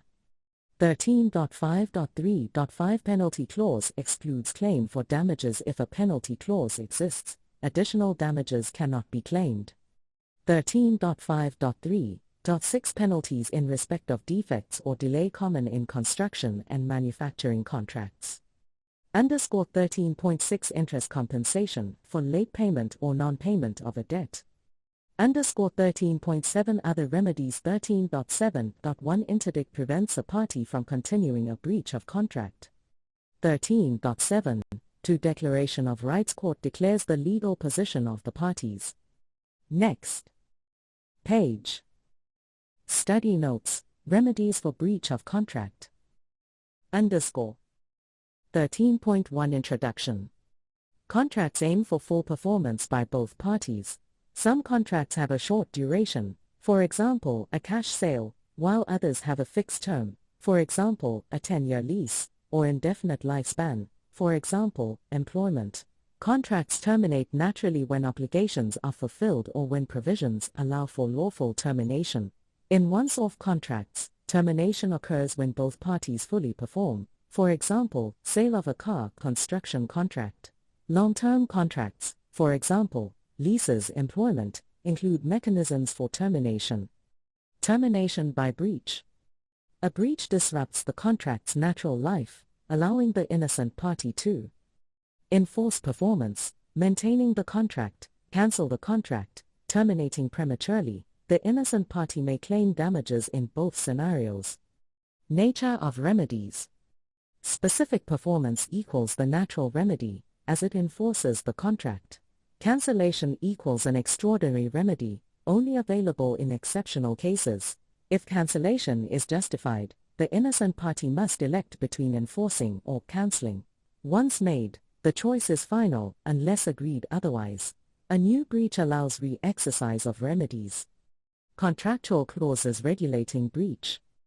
Cancellation clause, lex commissoria, allows cancellation for minor breaches, subject to procedure, for example, written notice. Penalty clause avoids difficulty in proving damages. Acceleration clause makes outstanding debt due immediately. Interest clause specifies interest rate for default. Restitution clause governs restoration of benefits upon cancellation. Party autonomy applies, but clauses must comply with statutes. Conventional Penalties Act 15 of 1962 regulates penalties. National Credit Act regulates interest clauses. Diagram 13.1 Termination or enforcement of contract. Underscore 13.2 Choices, alternatives, and concurrence of remedies. Remedies are not linear or inevitable. Some are mutually exclusive, while others can be combined. 13.2.1 Different types of remedy. 1. Remedies aimed at keeping the contract alive. Exceptio non audem pleti contractus. The innocent party withholds performance until the other performs fully. Specific performance. Court order compelling the defaulting party to perform. Interdict, prohibitory order. Prevents a threatened breach. 2. Remedies aimed at cancelling the agreement. The innocent party may cancel, if the breach is serious enough. 3. Remedies aimed at compensation.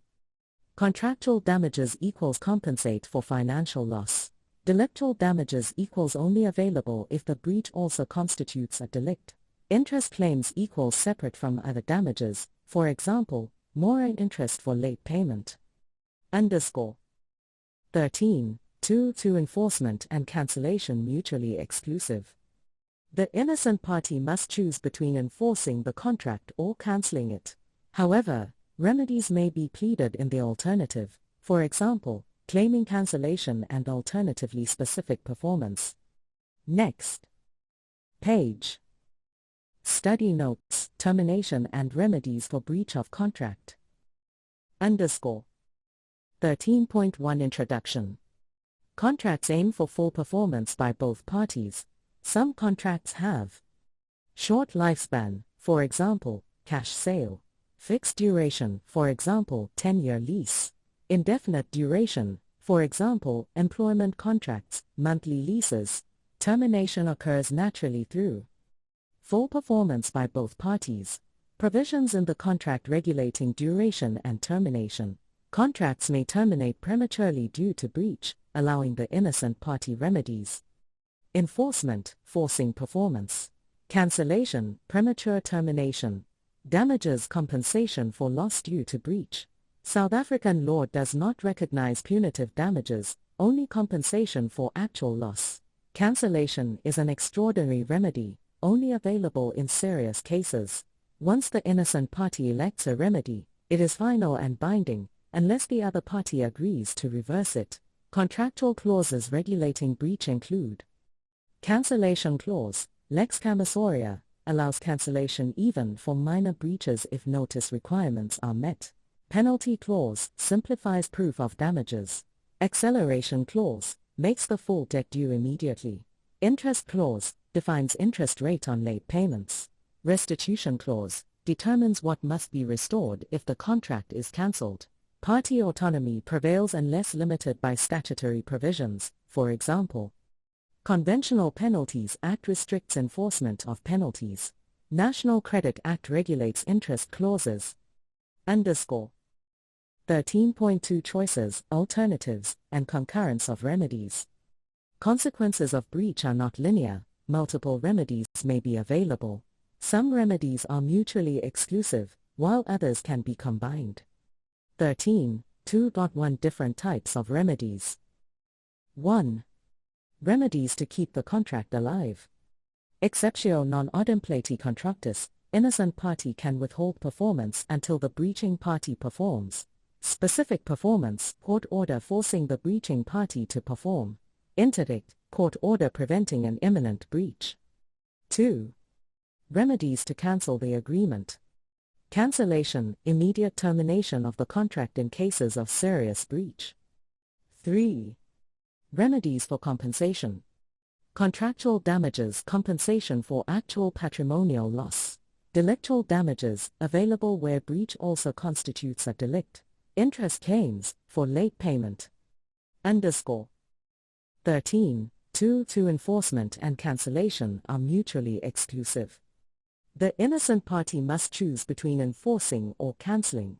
Remedies can be pleaded in the alternative. For example, a party may claim cancellation but, alternatively, specific performance if cancellation is not justified.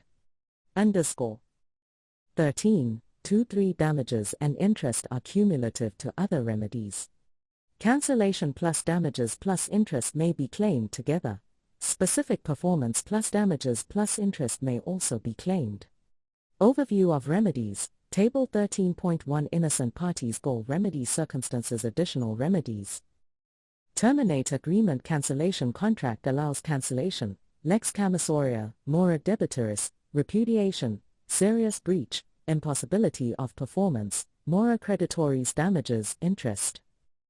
Keep contract alive exceptio non odempleti contractus failure to perform, minor positive malperformance, repudiation specific performance, interdict.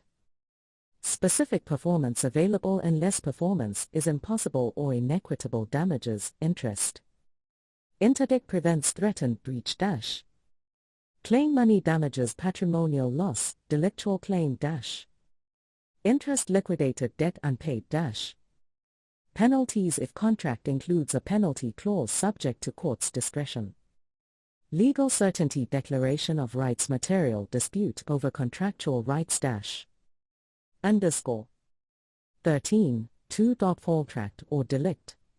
A breach of contract may also constitute a delict if it infringes rights outside the contract. 2 key distinctions. 1. Pre-contractual misrepresentation, discussed under misrepresentation, can be a delict but does not amount to breach unless it was a warranty. 2. Patrimonial versus non-patrimonial loss. Contractual damages only cover patrimonial, financial, loss. Delictual damages cover non-patrimonial loss, for example, pain and suffering. Economic loss due to contractual breach is not claimable in delict. Lillicrap, Vosenar and Partners v. Pilkington Brothers, S.A., Proprietary, Limited Court refused delictual claim for pure economic loss. Trustees, Two Oceans Aquarium Trust v. Canty and Templar, Proprietary, Limited, Supreme Court upheld the principle that contract law should regulate remedies between parties. Delictual claims against third parties. If a third party intentionally interferes with contractual rights, a delictual claim is possible. Atlas Organic Fertilizers, Proprietary, Limited v. Pyquin Guano, Proprietary, Limited, a third party inducing contractual breach was held liable. Key takeaways. Termination occurs by full performance or lawful cancellation. Innocent party has multiple remedies. Keep contract alive, specific performance, interdict. Terminate contract, cancellation. Seek financial compensation, damages, interest. Enforcement and cancellation are mutually exclusive. Contractual and delictual claims can coexist, but economic loss due to breach is usually recoverable only under contract law. Third parties interfering with contracts may be liable in delict. Let me know if you need more details or case law analysis. Next page. Study notes. Remedies aimed at keeping the contract alive. 1. Pacta sunt servanda and contractual enforcement. Contracts must be honored, pacta sunt servanda. 2. Remedies aimed at enforcing agreements. Exceptio non adimpleti contractus. Order for specific performance. Interdict, a specific type of specific performance obtained through an urgent application to prevent a breach. 2. Exceptio non adimpleti contractus. A self-help remedy for reciprocal contracts. The innocent party can refuse to perform until the other party performs fully, aimed at compelling performance rather than cancelling the contract. 3. Specific performance. A court order compelling the defaulting party to fulfill contractual obligations. While the innocent party is generally entitled to this, the court has discretion to refuse in exceptional cases. Claim for payment as surrogate for specific performance. De Wet and Van Wyk, performance can take the form of monetary payment as a substitute. This means the defaulting party pays the objective value of performance instead of rendering it. Little difference between this and a standard damages claim for breach. ISIP Structural Engineering and Plating, Proprietary, Limited v. Inland Exploration Company, Proprietary, Limited. Court ruling: a claim for damages as a surrogate for specific performance is not an independent remedy. If specific performance is refused, the innocent party is limited to contractual damages. Facts. Lessee failed to remove structures at lease end. The lessor sold land, then ceded a claim for removal costs to the new owner. Court decision: no loss suffered, claim failed. Recent developments. Mostert No v. Old Mutual Life Assurance Company, S.A., Limited, Supreme Court of Appeal hinted at revisiting the issue. Basson v. Hanna, SCA referred to cases allowing damages as a surrogate for performance in repudiation cases. 3.1 Exceptio non adimpleti contractus. Defense in reciprocal contracts: a party can withhold performance until the counterparty has performed. Prevents an unfair situation where one party demands performance without fulfilling their own obligations. 3.1.1 Requirements. 1. Reciprocity of obligations. Reciprocal obligations exist where performances are exchanged. BK Tooling, Edens, BPK v. Scope Precision Engineering, Edens, BPK. Test: was an obligation created in exchange for another? To determine reciprocity, contract interpretation is required. Principle of reciprocity: a party cannot claim performance unless it has already performed or is ready to perform. 2. Sequence of performances. General rule: performances must be simultaneous, pari passu, unless contract states otherwise. Naturalia of the contract dictates a different order. Examples of sequence variations. Lease: landlord must give possession first, tenant pays rent later. Employment: employee works first, employer pays at the end. Building contract: contractor completes work first. Presumptions.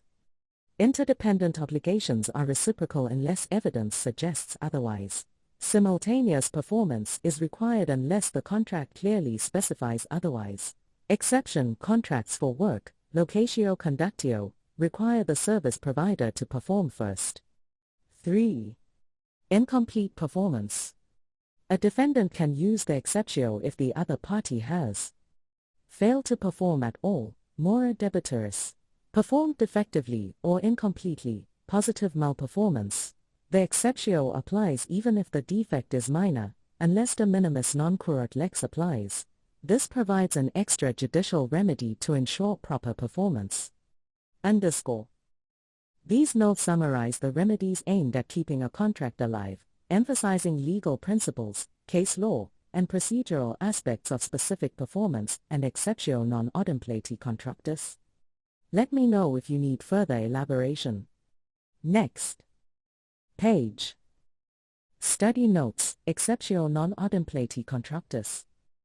13.3.1.2 Factors affecting the application of the exceptio. Careful analysis required. The application of the exceptio depends on the specific circumstances of a case. Acceptance of part performance. Exceptio ensures full performance and maintains contract integrity. If an innocent party accepts part performance or defective performance and continues using it, they are deemed to have elected to keep the contract alive. Such a party cannot later cancel the contract unless there is a further material breach. Remedies available: fulfillment, damages, and raising the exceptio as a defense. Defective performance and contract cancellation. BK Tooling case distinguishes between cancellation due to breach exceptio is not available. Keeping the contract alive exceptio can be raised to resist claims for performance. If the contract is cancelled, obligations to perform are terminated. Each party must return received performance, contractual obligation, not unjustified enrichment. If return is impossible, for example, services rendered or property transferred, an enrichment claim arises. Unjustified enrichment principle: if a party has been enriched without a legal cause, contract cancellation, they owe restitution. Enrichment claim criteria: the impoverished party can claim the lesser of their own expenditure, cost of performance, the amount by which the enriched party remains enriched. 13.3.1.3 Court's equitable discretion, reduced contract price. If a party performs incompletely or defectively, they cannot claim counter-performance until full performance is rendered. In practice, innocent parties may accept defective performance and use it. This can leave the breaching party in a position where it is impossible to complete performance but is still denied payment. Judicial discretion to grant reduced payment. Courts may relax the reciprocity principle and award a reduced contract price. Deduction equals cost of remedying the defect or shortfall. BK Tooling case differentiates between cancelled contracts governed by unjustified enrichment principles. Contracts remaining intact, courts may order a reduced contract price. If defective work is accepted and used, the breaching party may claim a reduced price. Requirements for claiming reduced contract price. Innocent party used defective performance to their advantage. Cost of remedying defects and supplementing shortfalls is quantifiable. Equitable for the contractor to receive some payment despite breach. Circumstances justify court discretion in awarding a reduced contract price. BK Tooling case application. A manufacturer supplied defective molds. The buyer had the molds modified by a third party, preventing rectification. Buyer refused payment, raising the exceptio. Court ruled for a reduced price, deducting modification costs.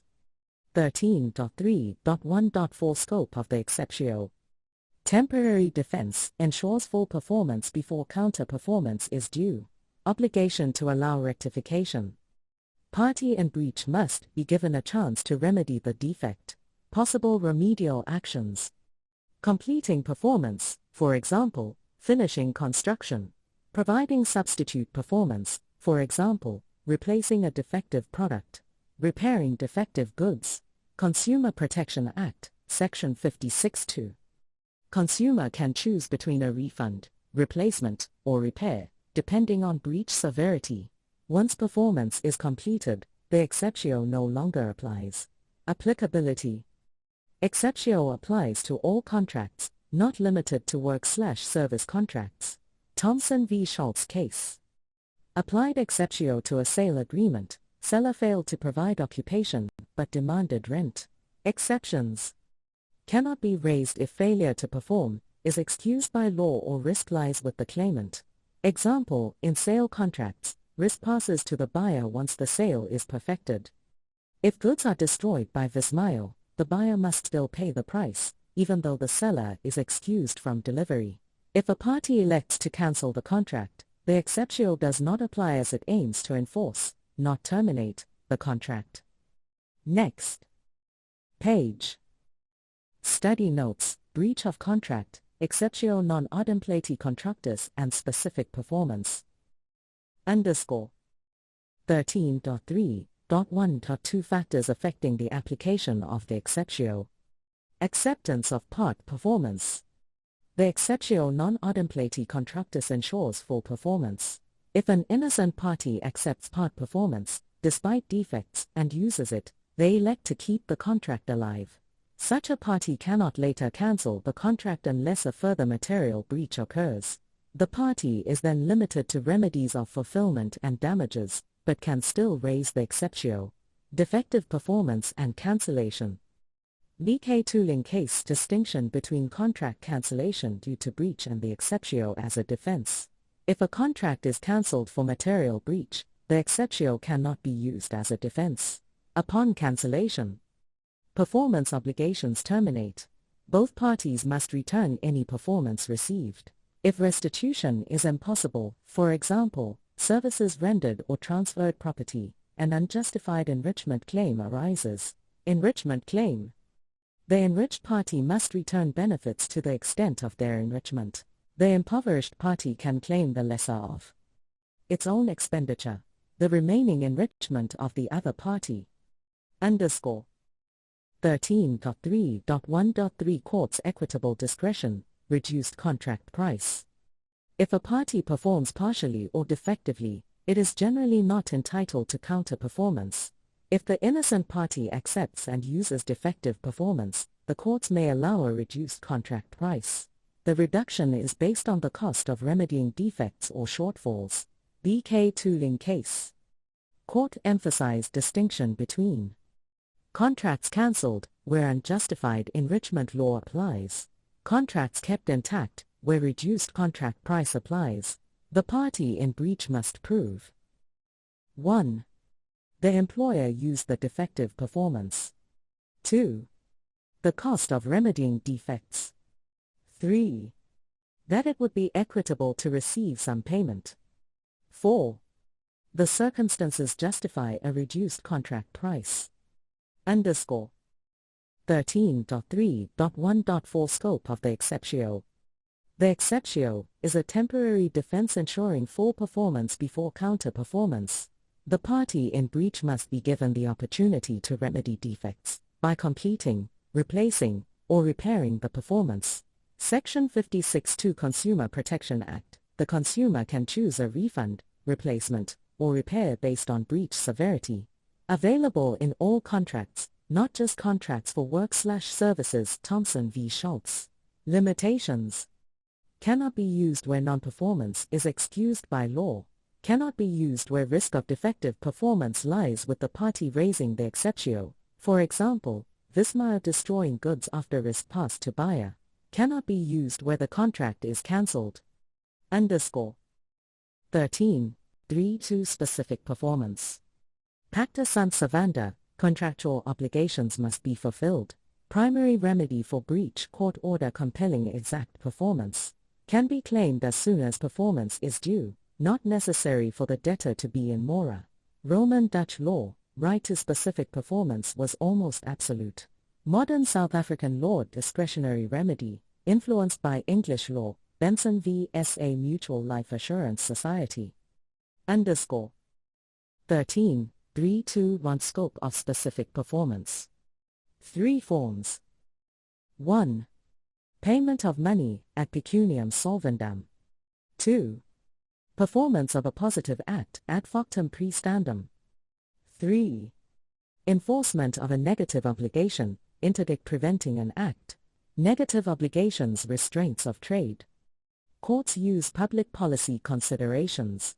Right to enforce a restraint is not more limited than other obligations. An interdict is granted without needing to meet all usual interdict requirements. Underscore 13.322 Requirements for specific performance.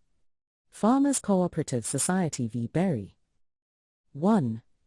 Plaintiff must have performed or be willing to perform tender performance. 2. Defendant must be in a position to perform. Performance must be possible. 3. Not against public policy, for example, unreasonable restraint of trade. Exceptions.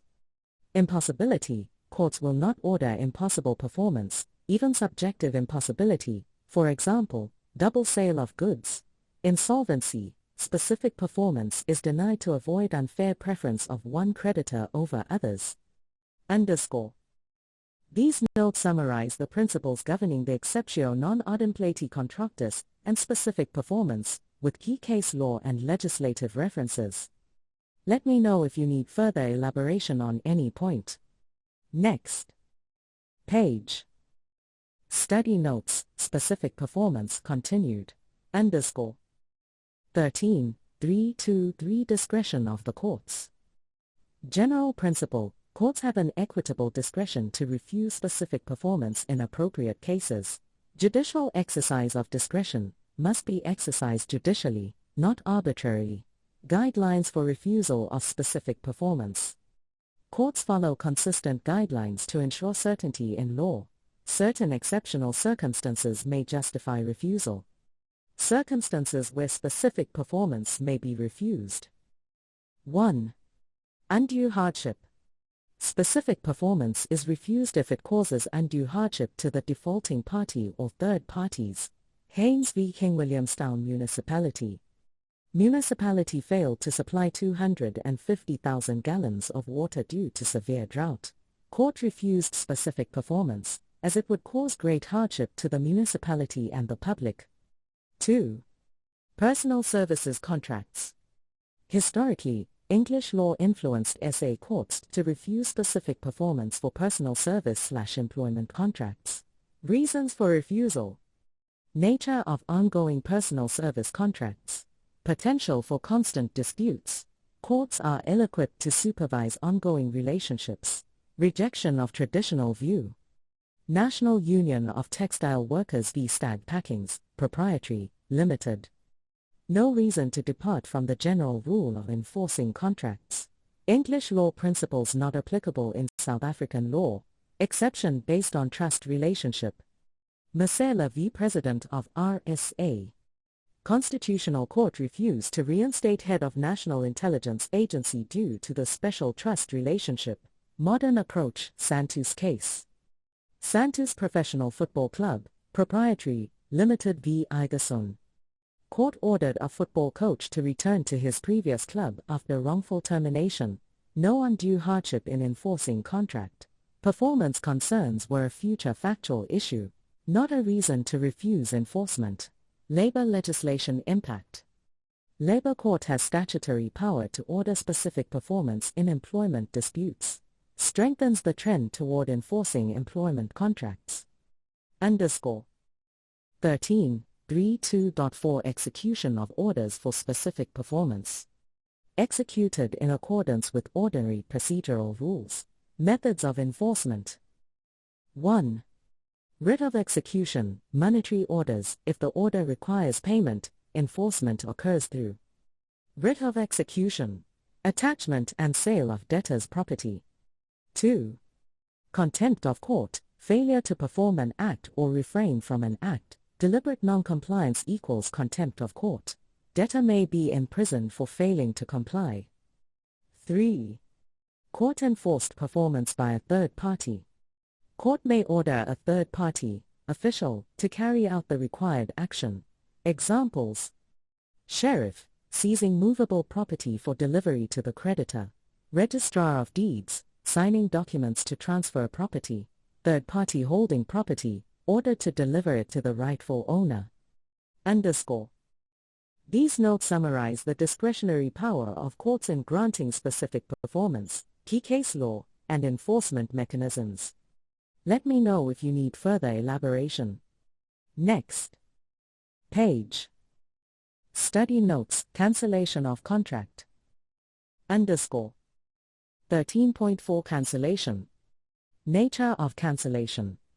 An extraordinary remedy available only in exceptional circumstances, brings the contract to an abrupt end, which goes against the original intentions of the parties. If the contract does not regulate cancellation, it is allowed only when the breach is serious or material. Underscore. 13.4.1 Materiality of the breach. A breach must be sufficiently serious to justify cancellation. The seriousness depends on the circumstances and nature of the breach. Underscore. 13.4 To cancellation clause, lex commissoria, definition. A contractual clause that regulates the right to cancel the contract in case of breach, often specifies procedure for cancellation. Example clause. If the lessee fails to comply with obligations, the lessor may cancel the contract after giving 7 days written notice. Impact on common law. Common law generally requires a material breach for cancellation. A lex commissoria may allow cancellation for any breach, even a minor one.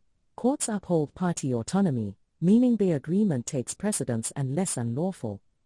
Underscore. 13.4.3 The act of cancellation. Election to cancel or affirm. The innocent party must choose to either cancel the contract, or affirm the contract and demand performance.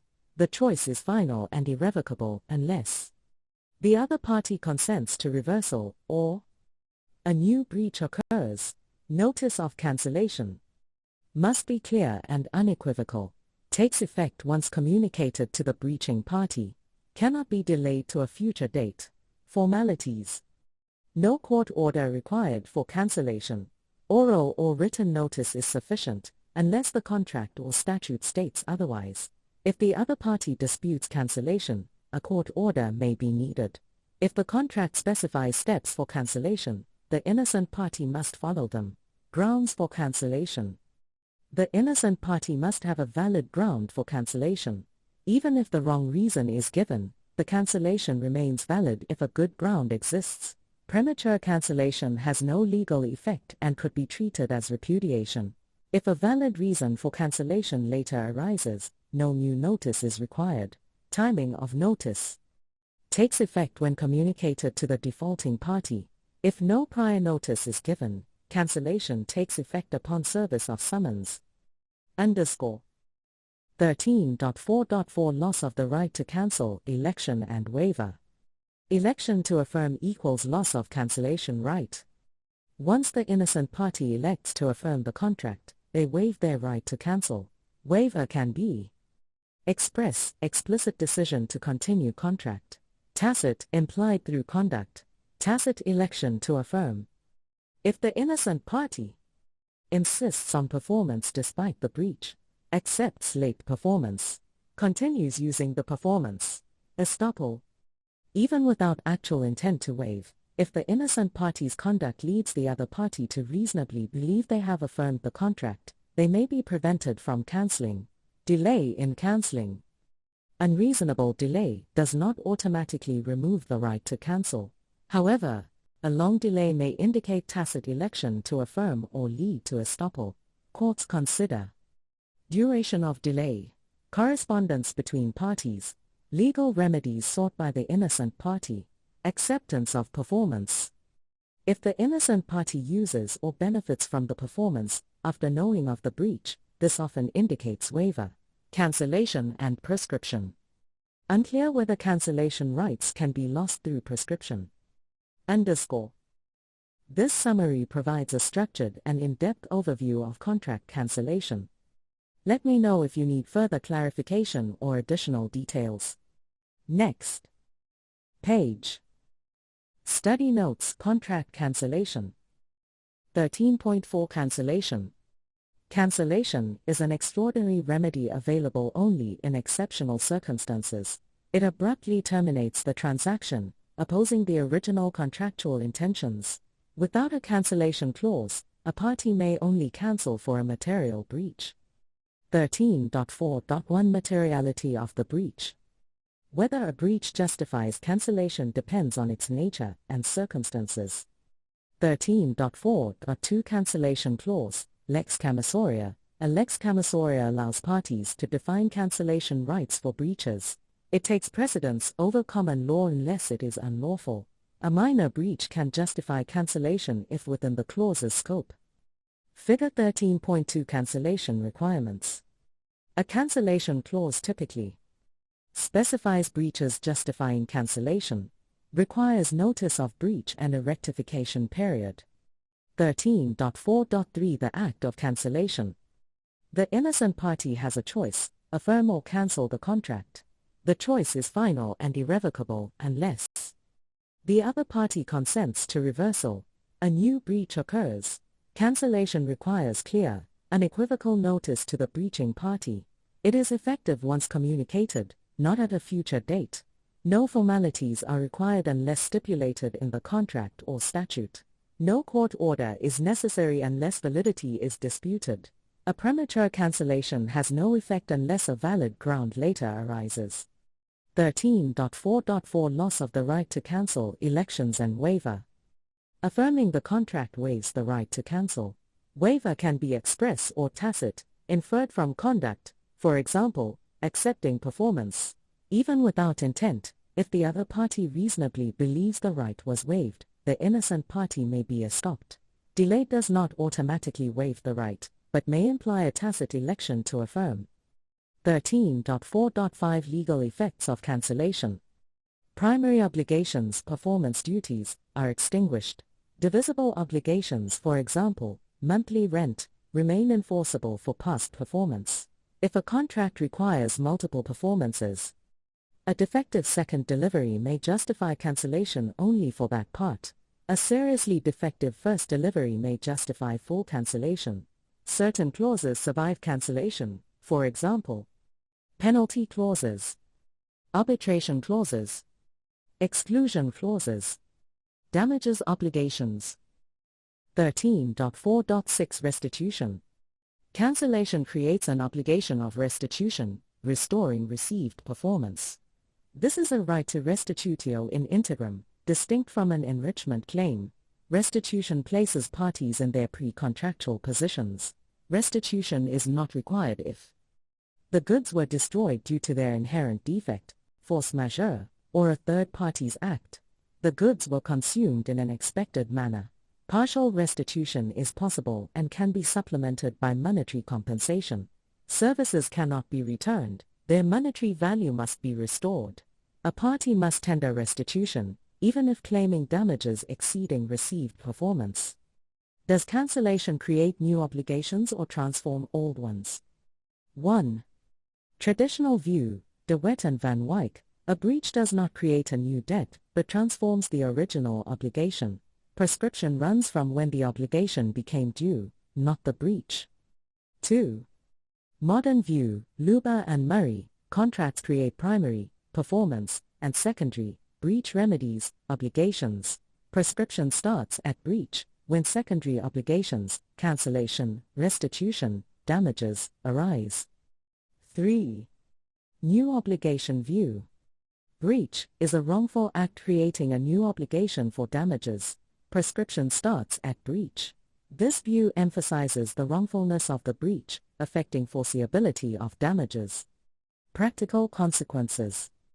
View 3 emphasizes that damages should be foreseeable at breach, whereas current law requires foreseeability at contract formation. View 2 aligns with positive law and current contractual principles. Next page. Here are your detailed study notes on the legal effects of cancellation, restitution, and damages. _ 13.4.5 The legal effects of cancellation. Primary obligations, obligations to perform, are extinguished upon cancellation. Indivisible obligations, for example, delivery of a car, are entirely extinguished.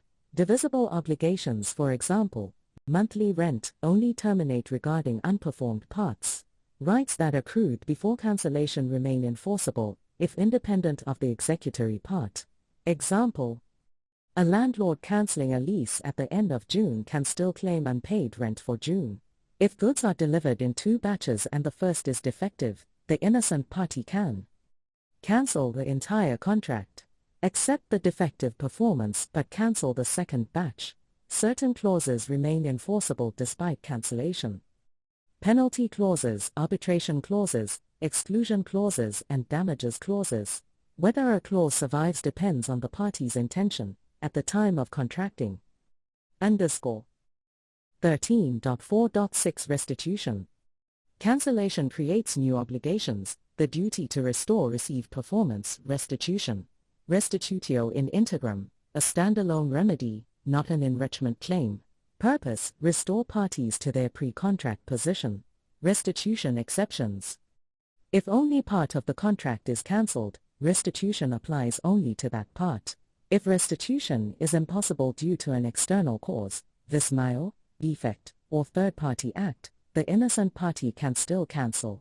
If goods are used as intended before discovering the defect, for example, incorrect fertilizer, restitution is excused. Partial impossibility does not bar restitution if it can be compensated with money. Services must be restored through monetary value. Set-off is not permitted. The cancelling party must tender restitution, even if they have a damages claim exceeding the received performance.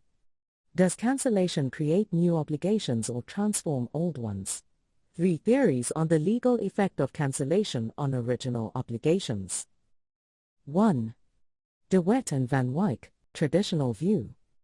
The original obligation transforms rather than creating a new one. Damages substitute for performance. Prescription runs from when the debt became due. 2. Luba and Murray, intermediate view. Distinguishes primary obligations, arising from contract, and secondary obligations arising from breach. Secondary obligations, for example, right to cancel, claim damages activate upon breach. Prescription runs from breach, not from when the debt originally became due. 3. New obligation view. Breach creates a new wrongful act, giving rise to new obligations. Prescription runs from the breach. Effect on foreseeability of damages. Traditional view, foreseeability is assessed at contract formation. New obligation view, foreseeability is assessed at breach. Intermediate view, Luba and Murray, aligns with positive law. 13.5 Damages. Available to the innocent party regardless of cancellation or specific performance election. Difficulty in quantification. Leads to the inclusion of penalty clauses to fix damages. Courts can reduce disproportionate penalties.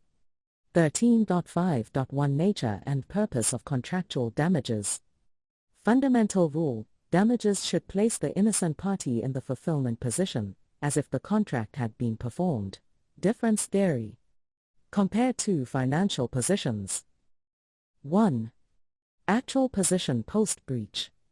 2. Hypothetical position if no breach had occurred. Same principle applies in delict, assessing how a wrongful act changed financial status. Distinction between contractual and delictual damages. Trotman v. Edwick. Contractual claim seeks to enforce the bargain, expectation interest. Delictual claim seeks to recover patrimonial loss caused by wrongful conduct. Expectation interest versus reliance interest. Expectation interest, positive interest. Forward-looking, seeks the profit expected from contract performance. Includes lost profits plus reliance losses. Reliance interest, negative interest. Backward-looking, seeks reimbursement for expenses wasted due to reliance on the contract. Does not include lost profits. Example, building contractor. Contractor incurs R30,000 in costs. Expected net profit equals R10,000. Breach occurs damages equals R40,000, R30,000 reliance loss plus R10,000 expectation loss. The misconception of damages categories. Loss of profit does not equal only contractual. Out-of-pocket expenses does not equal only delictual. Both types of damages may include reliance and expectation losses. Measuring negative interest. Not all contracts are profitable. Negative interest should not compensate for non-breach losses. Limitation on reliance damages. If a contract would have resulted in a net loss, negative interest damages cannot exceed positive interest damages. Ensures the plaintiff does not escape bad bargains. Key case law. Trotman v. Edwick. Differentiates between contractual and delictual claims. Luba and Murray theory. Supports a secondary obligations approach. DeWitt and Van Wyk.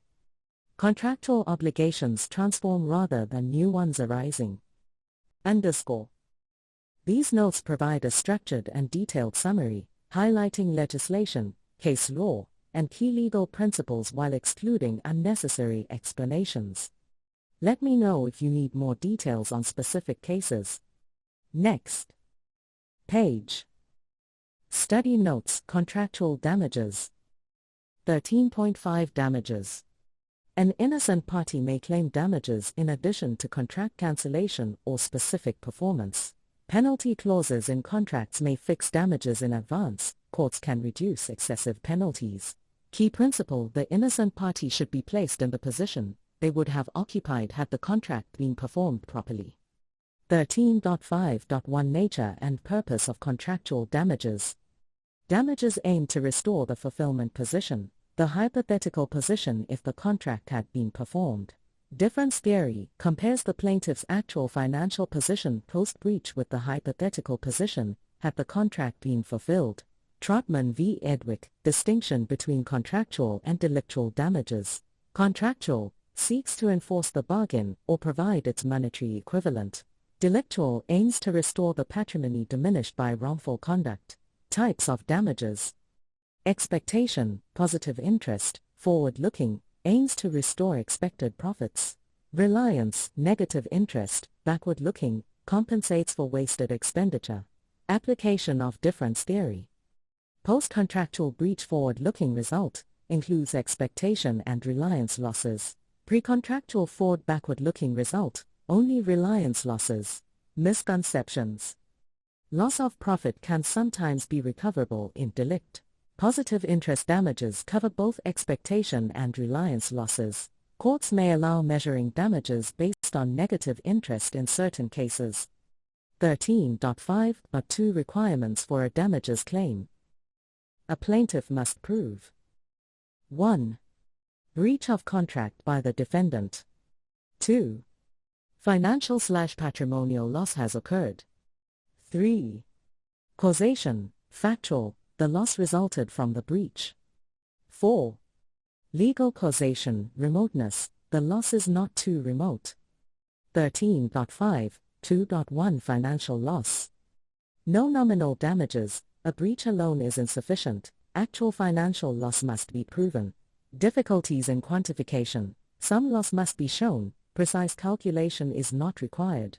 Only financial losses recoverable, emotional distress, discomfort, and other non-patrimonial losses not compensable under contract law. Once and for all rule, all damages, including future losses, must be claimed in a single action. Application of the difference rule. Patrimony includes assets, liabilities, incorporeal rights, for example, contractual claims. Difference rule measures damages by comparing patrimony before and after the breach. Alternative approach: courts may focus on specific affected assets, rather than total patrimony. Methods of quantifying damages. 1. Difference in market value, for example, defective goods versus expected value. 2. Cost of repair to bring performance into compliance. 3. Lost profits from the breach. 4. Completion costs if performance was left incomplete. 5. Replacement cost if contract is cancelled or goods rejected. 6. Interest on overdraft due to late payment. Market value approach. Standard measure, difference between the actual and expected market value. Market loosely defined, any place where similar goods/services are obtained. Alternative methods, used if no clear market value exists. Financial benefits from the breach, lucra cum damno, incidental financial benefits from a breach, for example, rent received from a tenant left in possession, may be considered in damage calculation. Exceptions: courts may exclude such benefits based on public policy or fairness. Next page. Study notes: Damages in contract law. 13.5.2 Requirements for a damages claim. A plaintiff must prove breach of contract by the defendant, financial or patrimonial loss suffered by the plaintiff, factual causal link between the breach and the loss, legal causation, meaning the loss is not too remote. _ 13.5.2.1 Financial loss must be financial/patrimonial, not sentimental or non-patrimonial. No nominal damages. The plaintiff must prove actual loss. Quantification challenges: courts accept approximate calculations if loss is clear. Future loss and the once and for all rule. All damages must be claimed in one action. Future losses must be included in the same claim. Difference rule: determining patrimonial loss. Compare the plaintiff's actual patrimonial position after the breach with the hypothetical position, had the contract been properly performed. Patrimony includes both incorporeals, rights, obligations, and corporeal property. Concrete approach: practical method for damages calculation. Focuses on the specific asset affected rather than total patrimony. Used when the difference rule is difficult to apply. Examples of quantification methods: market value difference between defective and non-defective goods, cost of repairing defective performance, lost profits due to breach, cost of completing an incomplete performance, additional cost of replacement goods, interest paid due to late payment. Market value approach. Often used for marketable goods. Compares market value of goods as received versus the value they would have had if compliant. Not limited to sale contracts. Financial benefits from breach: lucre cum damno. If the breach leads to financial gains, for example, unexpected rent from a tenant, those gains may be considered in damages calculation. Courts may exclude incidental gains based on fairness or public policy. _ 13.5.2 Causation. Causal link required between breach and loss. Two-stage inquiry from International Shipping Company, Proprietary Limited v. Bentley. 1. Factual causation: did the breach factually cause the loss? 2. Legal causation: is the connection close enough to hold the defendant liable? Factual causation. Established via the but-for test, conditio sine qua non test. Plaintiff must prove on a balance of probabilities that the loss would not have occurred but for the breach. Legal causation. Limits liability to prevent undue hardship. Determines if the loss is too remote to be recoverable. Traditional approach in contract law distinguishes between general damages, flow naturally from the breach and are presumed recoverable. Special damages, normally too remote but recoverable if certain conditions are met. General damages, foreseeable losses. Losses that naturally result from the breach. Example cases: Holmdene Brickworks, Proprietary, Limited v. Roberts Construction Company Limited, defined general damages. Loss of architect's time is general damages, but losing a design competition is special damages. Defective bricks naturally lead to rebuilding costs, but delay-related lost profits are special damages. Special damages, unusual losses. Recoverable only if 1. Contemplation principle: the loss was actually foreseen or foreseeable at contract formation. 2. Convention principle: Lavery & Co. Limited v. Jungheinrich, the parties contracted with awareness of special circumstances. The Lavery case requires a tacit or express agreement for liability, though this rule is criticized as too strict. _ Key case law. International Shipping Company, Proprietary, Limited v. Bentley, established the two-stage causation test. Holmdene Brickworks, Proprietary, Limited v. Roberts Construction Company Limited, defined general damages. Thoroughbred Breeders Association v. Price Waterhouse, suggested flexibility in contractual causation. Lavery & Co. Limited v. Jungheinrich, established the convention principle for special damages. This summary highlights the fundamental legal principles governing damages claims in contract law. Next page. Causation in contract law. 1. Overview of causation in contract law. The financial loss suffered by the plaintiff must be caused by the breach. Causation follows the same principles as in delict. The two-stage inquiry was established in International Shipping Company, Proprietary, Limited v. Bentley. 1. Factual causation. Did the breach factually contribute to the loss? 2. Legal causation. Is the causal connection legally sufficient for liability? 2. Factual causation. Determined using the but-for test, conditio sine qua non test, asks whether the loss would have occurred without the breach. If the breach was necessary for the loss, factual causation is established. The plaintiff must prove factual causation on a balance of probabilities. 3. Legal causation. Protects against liability for overly remote consequences. Tests for remoteness, whether the causal link is close enough to justify liability. Courts use a flexible test in delict and other fields, considering foreseeability, direct versus indirect consequences, novus actus interveniens, intervening acts, legal and public policy considerations. In contract law, remoteness follows a traditional approach based on Holmdene Brickworks, Proprietary, Limited v. Roberts Construction Company Limited. General damages naturally flow from the breach and are always recoverable. Special damages, recoverable only if they were in the parties' contemplation when the contract was formed. 4. General versus special damages. General damages, expected losses from the type of breach. Example, loss of interest from delayed payment. Special damages, unusual losses requiring proof of prior contemplation. Example, lost business profits from a breached lease. 5. The contemplation and convention principles.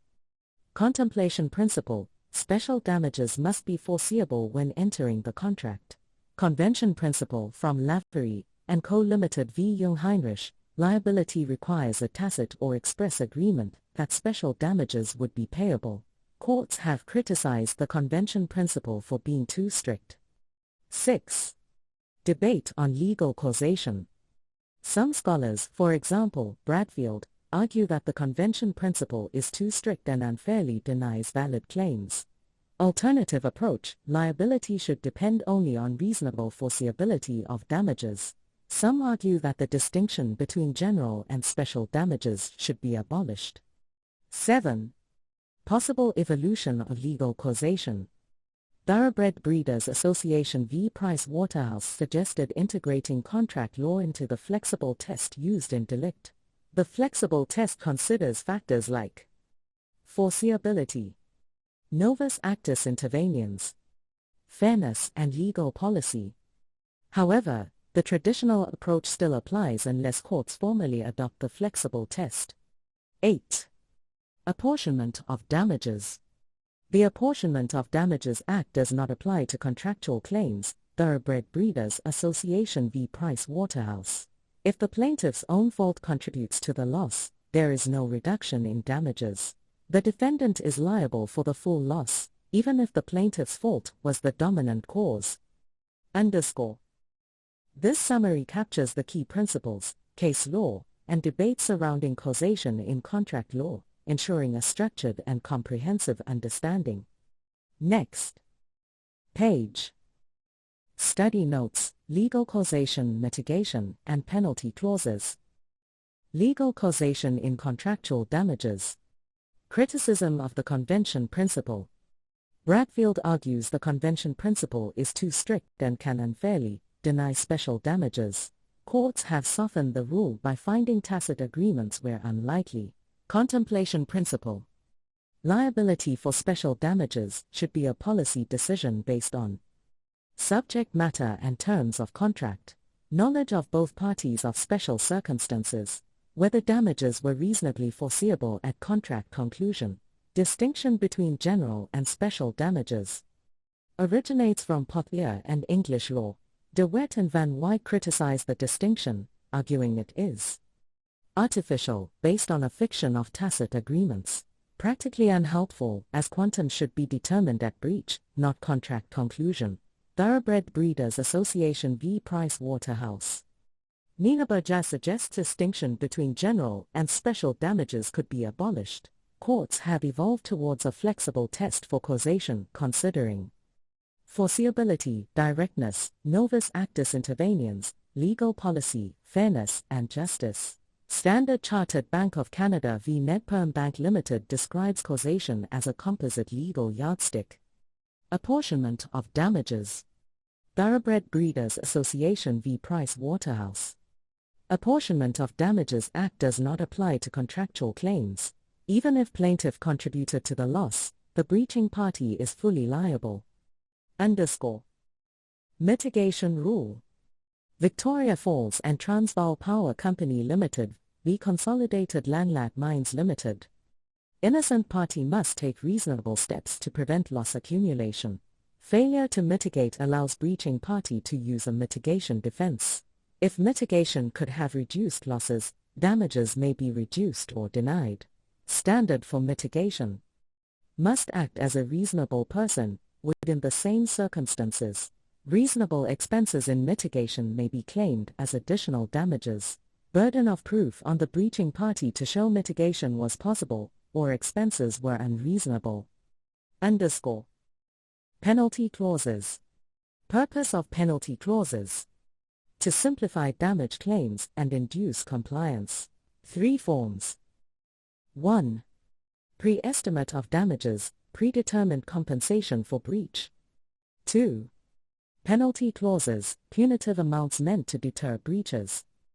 3. Forfeiture clauses, breaching party loses rights to restitution of prior performance. Historical development. Roman Dutch law allowed penalty stipulations, but courts could reduce excessive penalties. English law later influenced courts to enforce genuine pre-estimates of loss. Declare penalty clauses unenforceable. Conventional Penalties Act 15 of 1962 restored Roman Dutch approach, making penalties enforceable but subject to reduction by courts. Conventional Penalties Act 15 of 1962. Key provisions. 1. Penalty stipulations are enforceable. Any clause imposing a sum of money, performance, or delivery for breach is enforceable. 2. Prohibition on cumulation of remedies. Creditor cannot recover both penalty and damages unless explicitly stated in the contract. If defective or delayed performance is accepted, no penalty can be claimed unless expressly stipulated. 3. Reduction of excessive penalty. If penalty is disproportionate to the actual loss, courts can reduce it equitably. Courts consider all rightful interests, not just proprietary loss. 4. Forfeiture stipulations covered. Forfeiture clauses are treated as penalty stipulations under the Act. Scope of the Act. Key requirements for a clause to be a penalty stipulation. 1. Must relate to breach of contract. Example, a recoup clause allowing withdrawal upon payment is not a penalty clause. 2. Must impose liability for money, delivery, or performance. Example, a forfeiture of commission clause may fall outside the Act. 3. Must be intended as a penalty or liquidated damages. Uncertainty regarding acceleration clauses. Acceleration clauses, making all payments due immediately upon breach, may or may not be penalty stipulations. Courts have ruled they are not inherently against public policy, but enforcement may be. Subject to scrutiny under Consumer Protection Act 68 of 2008, S48. Key cases referenced. Bradfield advocates for contemplation principle over convention principle. Thoroughbred Breeders Association v. Price Waterhouse. Challenges general versus special damages distinction. Rules that Apportionment of Damages Act does not apply in contractual claims. Victoria Falls and Transvaal Power Company Limited v. Consolidated Langlad Mines Limited. Establishes duty to mitigate losses. Standard Chartered Bank of Canada v. Nedperm Bank Limited. Defines causation test as flexible, considering fairness and justice. Consumer Protection Act 68 of 2008, S48, may apply to acceleration clauses. These notes provide a detailed and structured summary of legal causation, mitigation, and penalty clauses in contract law, with key case law and statutory provisions highlighted. Let me know if you need further elaboration.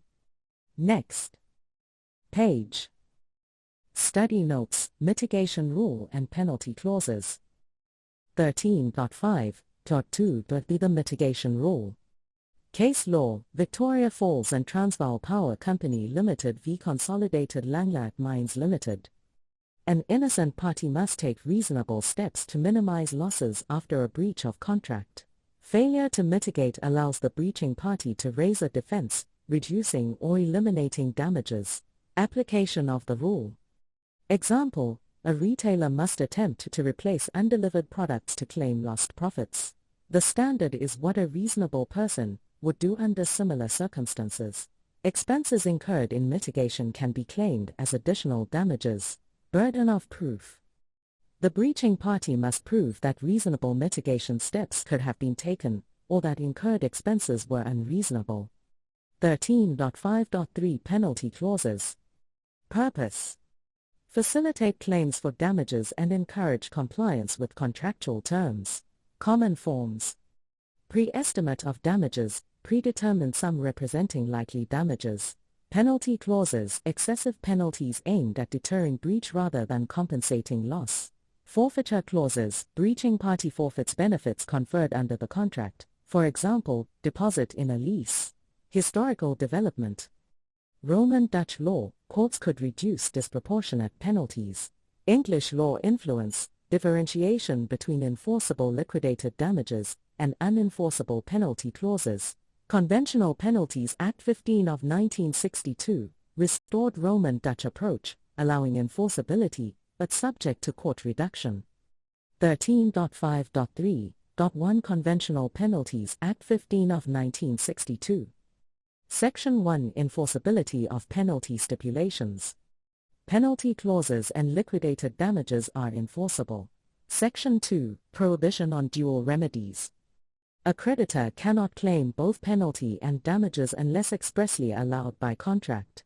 If defective or delayed performance is accepted, a penalty cannot be claimed unless explicitly agreed.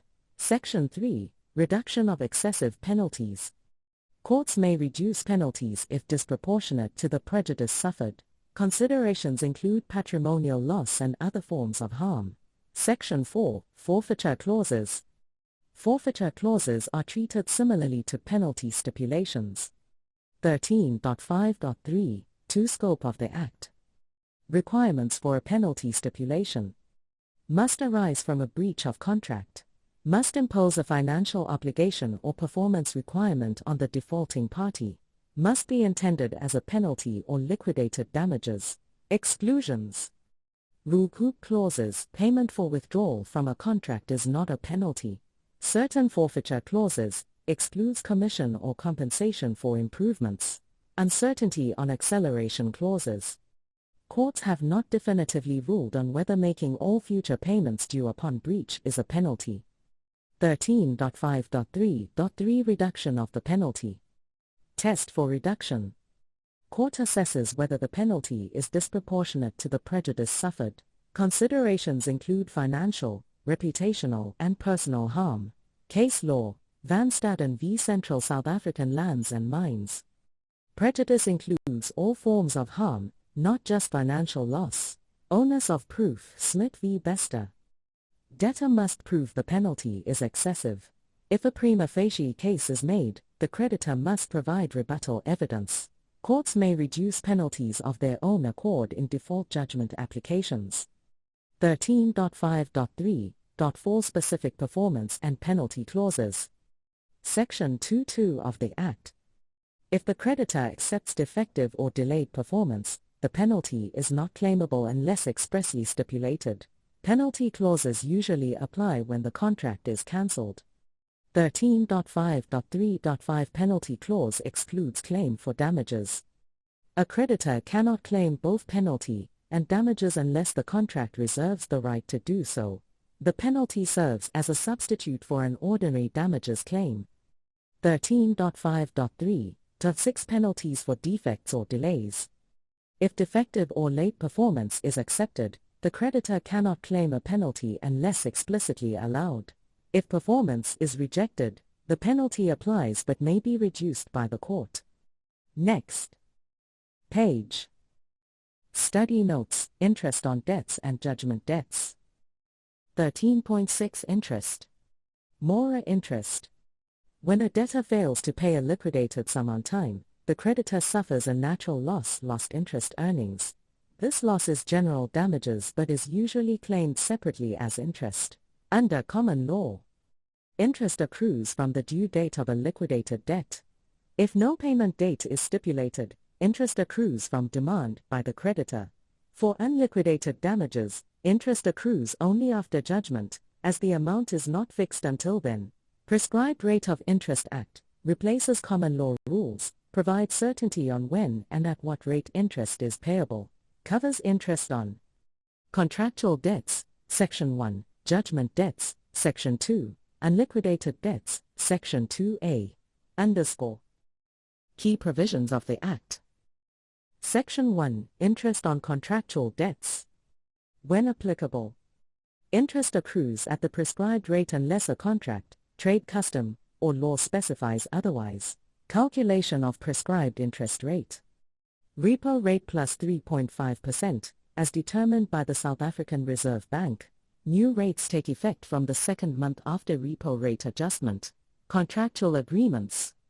Parties may agree on an interest rate, subject to the National Credit Act and the common law prohibition on usury. If a contract is silent, the common law Mora rules apply. Interest accrues when debt is due and liquidated. Section 2, Interest on judgment debts. General rule. Interest accrues from the date the judgment debt is payable, unless the court order states otherwise. Interest may be recovered as part of the judgment debt. Definition of judgment debt. Includes court-awarded damages and cost orders. Excludes interest not forming part of the principal sum. Section 2A, Interest on unliquidated debts. Unliquidated debts, damages yet to be determined, now accrue interest. Interest accrues from the earlier of date of demand, formal notice to debtor, date of summons. Rate of interest, same as in Section 1, repo rate plus 3.5%. Amount on which interest is calculated, final amount determined by the court or arbitration. Practical application. Rate of interest changes. Previously 15.5% per annum, reduced to 9.5% in 2015, then to 7% in 2021. Judgment debts. Even if a judgment does not explicitly award interest, interest may still accrue under Section 2. Unliquidated damages. Previously, debtors avoided interest until judgment. Now, interest applies from demand or summons, discouraging delays. Conclusion. Mora interest compensates creditors for delayed payments. The Prescribed Rate of Interest Act standardizes interest rates for debts, judgments, and unliquidated claims. Courts have discretion to adjust interest rates under special circumstances. Parties can negotiate interest terms subject to statutory limits, for example, National Credit Act. Next page. Study notes, Other remedies for breach of contract. 13.7 Other remedies. In addition to specific performance, cancellation, and damages, two further remedies exist. Interdict, injunction, declaration of rights. 13.7.1 Interdict. Definition: a court order preventing a party from breaching a contract or protecting contractual rights. Failure to comply constitutes contempt of court. Types of contractual interdicts. 1. Specific performance prevents a party from acting against the contract, for example, enforcing a restraint of trade clause. 2. Protection of ancillary rights. Prevents the sale of property subject to a contract. Freezes debtors' assets to prevent non-payment. Stops breaches causing irreparable harm, difficult to quantify loss. 3. Preventing third-party interference. Stops outsiders from unlawfully disrupting contractual rights. Requirements for an interdict. Setlogilo v. Setlogilo. Clear right, usually contractual. Injury/threat of injury, damage or infringement of rights. No adequate alternative remedy, damages alone insufficient. _ 13.7 Due declaration of rights. Purpose: seeks a court ruling on contractual rights or obligations. Legal basis: Section 21(1)(c) of the Superior Courts Act empowers the High Court to determine any existing, future, or contingent right or obligation. When used: where a party uncertain of their rights seeks clarity, a dispute exists or is likely, although a dispute is not mandatory, courts avoid issuing general legal advice. Effect: binding on all affected parties. All interested parties must be joined in the application. Limitations: not freely granted, must be necessary to resolve a real dispute. Next page, Study Notes, Session 14.1 Introduction. Session equals transfer agreement, transfers rights, distinct from an obligationary agreement, creates obligations. Example: A has a personal right against B, for example, right to receive payment. A sells/transfers this right to C. This is cession. Cession requires a separate juristic act, not just a contract. Effect: C, cessionary, steps into A's position and becomes B's new creditor. 14.2 Nature of cession. A creditor, cedent, transfers their personal right against a debtor to a third party. Cessionary does not require debtor's consent unless contractually stipulated. Transfers both obligationary and proprietary rights. Obligationary replaces the original creditor. Proprietary shifts an asset from cedent's estate to cessionary's estate. 14.3 Subject matter of cession. Only personal rights claims can be ceded. Cannot cede real rights, ownership, servitudes, since they do not involve a debtor. 14.4 Requirements for a valid cession. 14.4.1 Valid causa. There must be a lawful cause, causa, for cession, for example, sale, donation, security. 14.4 To cedent must have the right to cede. The cedent must be entitled to dispose of the personal right. 14.4.3 Personal right must be capable of cession. 14.4.3.1 Contingent rights may be ceded if they are not purely speculative. 14.4.3 Two future rights may be ceded if sufficiently defined and certain. 14.4.3.3 Rights too personal to be ceded. Highly personal claims, for example, maintenance rights, employment contracts, cannot be ceded. 14.4.3.4 Delectus personae. If performance depends on debtor's choice of creditor, cession is not allowed. Example: a contract for a specific artist's performance cannot be ceded. 14.4.3.5 Pactum de non cedendo. Non-cession clauses in contracts can prohibit cession, unless they violate public policy. 14.4.4 Transfer agreement. Cession occurs through a transfer agreement, distinct from the underlying contract. 14.4.5 Formalities. No formalities required, unless contractually or legally mandated. 14.4.6 Legality. Cession must not violate law or public policy.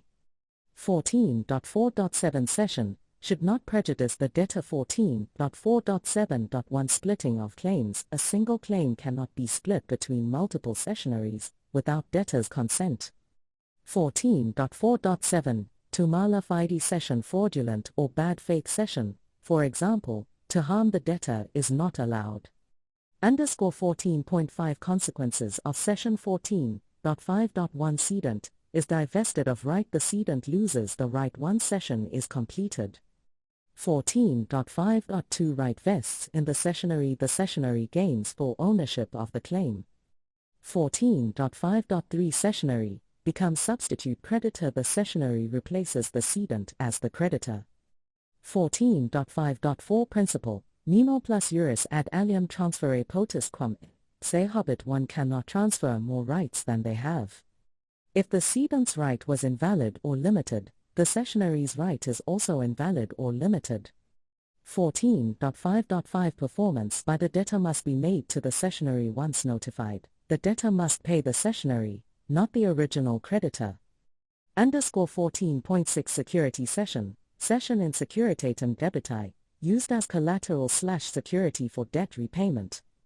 14.6.1 Fiduciary security cession, out and out security cession, full rights are transferred to the cessionary, creditor, but with an agreement to return them once the debt is repaid. 14.6 To pledge, the cedent retains ownership of the right but grants the cessionary a limited security interest. Next page. Study notes on cession. 14.1 Introduction. Distinction between obligationary agreements, create obligations, and transfer agreements, transfer rights. Cession is a transfer agreement, like traditio, but involves incorporeal personal rights. Example: A creditor has a right against B debtor, and transfers this right to C cessionary. Cession results in substitution of creditors, transfer of an asset from the cedent's estate to the cessionary's estate. Diagram 14.1 illustrates relations between parties in cession. 14.2 Nature of cession. A person's estate includes assets, rights, and liabilities, duties. Personal rights arise from contracts, delict, and justified enrichment, etc. Cession is crucial in commerce. Personal rights, for example, shares, bonds, pension funds, are often transferred by cession. Security cession in securitatem debiti, plays a role in financial transactions. Future rights, for example, future income streams, securitization transactions, are ceded in commerce. Automatic transfer of rights versus voluntary cession. Automatic transfer, death, insolvency, marriage in community of property. Voluntary transfer, cession by agreement between cedent and cessionary. Cession versus traditio, transfer of corporeal property. Traditio, physical delivery plus agreement. Cession, no physical delivery, transfer by agreement only. Diagram 14.2 compares traditio and cession. Legal nature of cession. Property law, transfer of incorporeal personal rights. Law of obligations, substitutes the creditor in a debt. Public interest. Rights are freely transferable unless legally restricted. Debtor's consent is not required for cession, but debtor should not be prejudiced. Cession versus delegation versus assignment. Cession, transfer of creditor's rights. Delegation, transfer of debtor's obligations, requires creditor's consent. Assignment, transfer of both rights and obligations combine cession and delegation. Novation, when an obligation is replaced by another, for example, delegation or assignment. Transfer agreement versus obligationary agreement. Obligationary agreement creates a duty to cede, for example, sale of a claim. Transfer agreement, cession, fulfills this duty by transferring the right. Both agreements can be combined in a deed of cession, but remain distinct legal acts. Example: X agrees to cede a claim against Z to Y for a 3000 sale contract on 1 Jan. Cession occurs on the 1st of February. If X fails to cede, X breaches the contract. Let me know if you need a breakdown of case law or legislation on cession. Next page. Study notes, cession. 14.2 Nature of cession. A person's estate consists of assets, rights, and liabilities, duties. Personal rights, claims to performance under an obligation, can arise from contract, delict, or unjustified enrichment. Personal rights can be valuable, for example, shares in companies, pension rights. Importance of cession in commerce.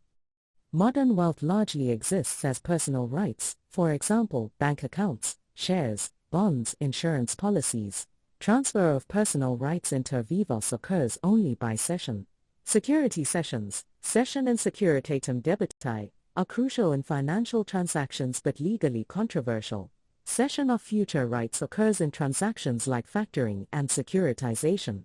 Certain transfers occur automatically by law, for example, death, insolvency, marriage in community of property. Voluntary transfer requires a cession agreement between cedant and cessionary. Definition of cession: transfer of a personal right from the cedant to the cessionary, by agreement. Comparison: cession versus traditio. Traditio, transfer of real rights, requires physical delivery of movable property or registration for immovable property. Cession, transfer of personal rights. No physical delivery, only agreement between cedant and cessionary. Legal significance of cession: links to property law, transfers personal rights, while property law governs transfer of real rights. Links to obligation law, replaces the creditor in an obligation, but the debtor remains unchanged. General rule: debtor's consent is not required, but law ensures the debtor is not prejudiced.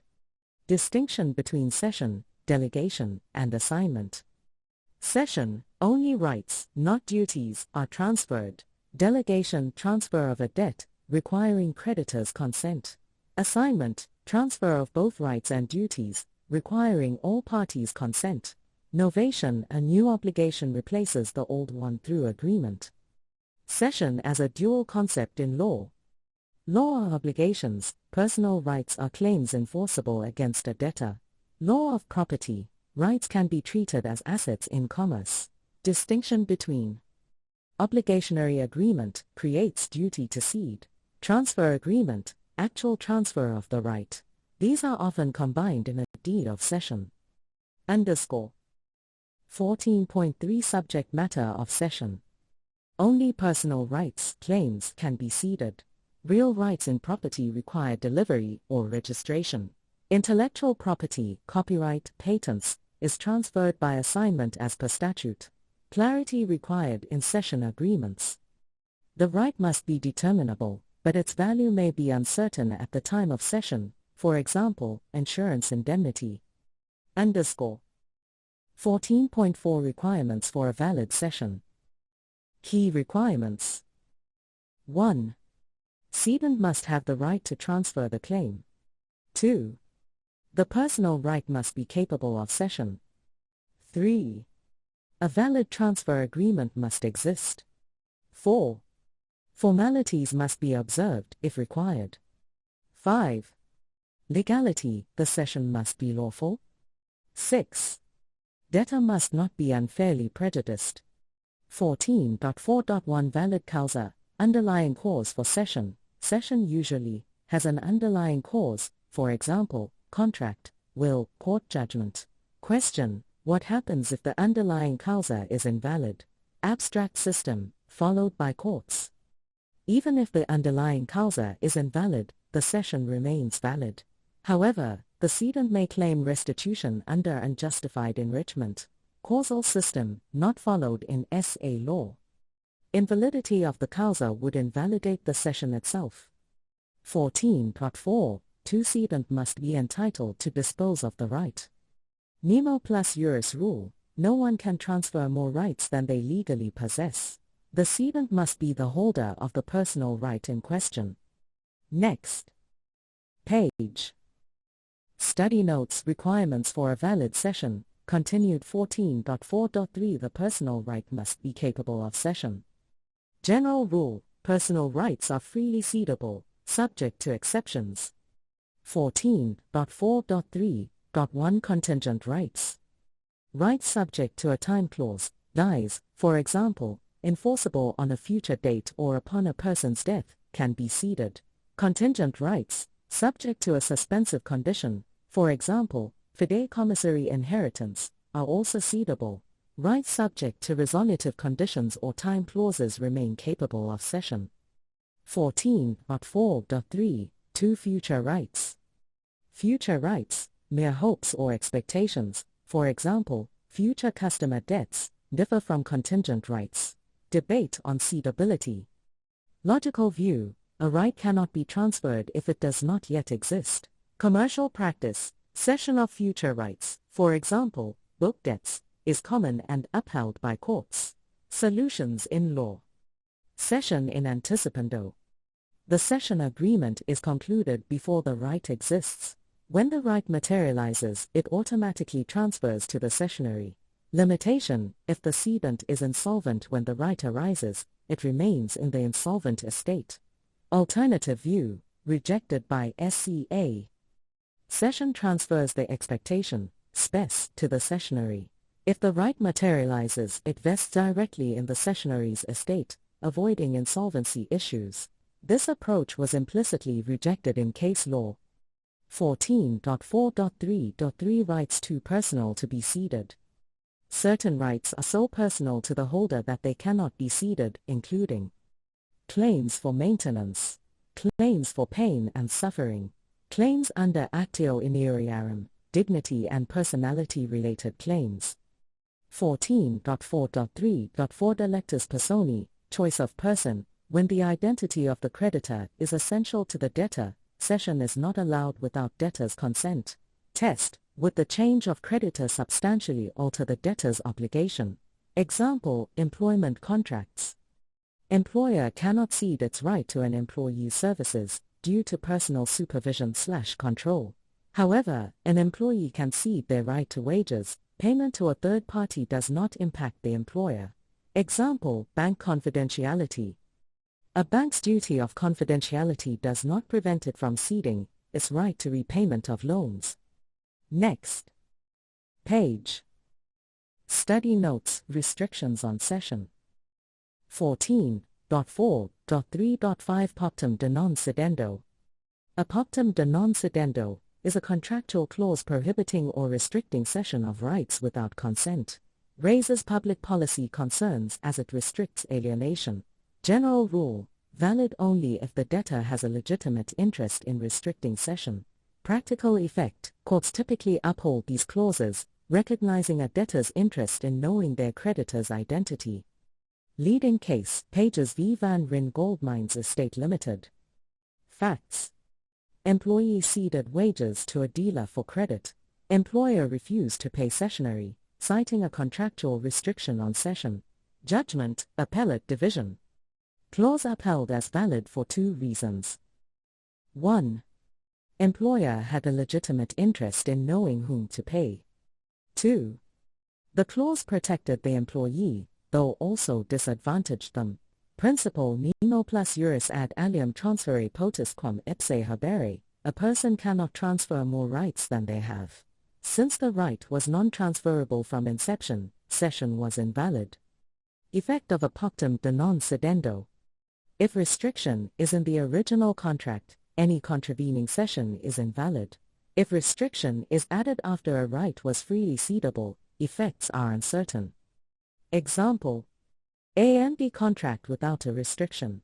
B cedes rights to C but imposes a cession restriction on C. If C cedes to D, the breach may affect C but not invalidate D's rights, since the original contract was freely transferable.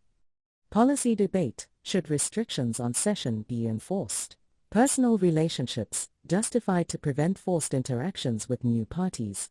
Monetary claims: restrictions hinder commerce, especially in modern financial systems. Economic considerations. Factoring and securitization rely on free cession of trade debts. Some countries, for example, USA, ban restrictions on assignment of book debts. International efforts, for example, model laws and conventions, aim to limit these restrictions. Proposed balanced approach. Restrictions should be valid inter partes, between original parties, but they should be ineffectual against third parties to maintain commercial flexibility. Next page. Study notes: transfer agreement, formalities and legality of cession. 14.4.4 Transfer agreement. Cession is a bilateral act requiring consensus between cedent intends to transfer the right, animus transferendi. Cessionary intends to acquire the right, animus acquiendi. Distinct from obligationary agreement, which is the underlying causa for cession. Transfer can occur expressly or tacitly. determined on a balance of probabilities. Mere agreement to transfer does not automatically mean transfer has occurred. Essentials of a valid transfer agreement. Agreement on the nature of the transaction, cession. Clear identification of rights being transferred. Consensus on the identity of the parties. Rights must be described clearly or be determinable. 14.4.5 Formalities of cession. General rule: no formalities required for a valid cession. No need for a formal deed of cession, though often used. Debtor's notification or consent. Publicity of the cession. Rejection of documentary delivery requirement. Earlier belief rights recorded in a document, for example, shares, required delivery of the document for cession to be complete. Botha v. Fick case: delivery of document is not required unless expressly agreed. Exceptions. Contractual formalities: parties can impose conditions such as written cession, debtor's prior consent, delivery of a document before transfer is effective. Statutory formalities. Placeat of 1658, lessee of a rural tenement cannot cede rights without lessor's written consent. Negotiable instruments cannot be transferred without delivery. Dematerialized shares. Financial Markets Act requires transfers through electronic entries in official registers. 14.4.6 Legality of cession. Cession is unlawful if prohibited by statute, contrary to common law, violates public policy or boni mores, good morals. Illegality may relate to conclusion of the cession, implementation of the cession, underlying purpose of the cession. Examples of unlawful cessions. Statutory prohibition: pension rights cannot be ceded. Common law prohibition: cession in fraud of creditors is unlawful. War-related restriction: cession to an enemy alien during wartime is invalid. Nedcor Bank Limited v. Hyperlic Electrical and Mechanical Supplies CC. Facts. H was indebted to Nedcor Bank. H claimed a counterclaim based on ceded claims against the bank from third parties. Court's finding: cession was not fictitious, but its purpose was immoral or contrary to public policy. Illegitimate cession used to manufacture a counterclaim against the bank. Principle: cession is unlawful if it is a dubious practice to undermine a creditor's legal rights. Next page. Here's a detailed summary of the provided text. 14.4.4 Transfer agreement.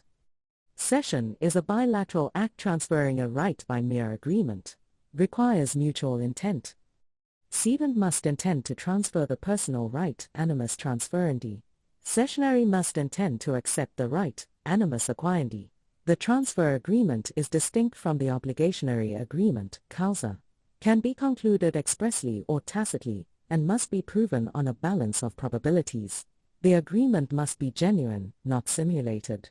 Consensus must exist on the nature of the transaction, cession, the specific rights being transferred, the identity of the parties. Rights must be certain or at least determinable. 14.4.5 Formalities. No formal requirements unless stipulated by parties or law. No need for a deed of cession, debtor's consent, or notification. Delivery of documents is generally not required unless agreed upon. Botha v. Fick. Exceptions. Parties may impose formalities, for example, writing, debtor's consent, document delivery. Certain laws mandate formalities. Placeat of 1658, lessee of a rural tenement cannot cede rights without lessor's consent. Negotiable instruments: rights must be transferred with the instrument itself. Financial Markets Act: transfers of dematerialized shares require electronic record updates. 14.4.6 Legality.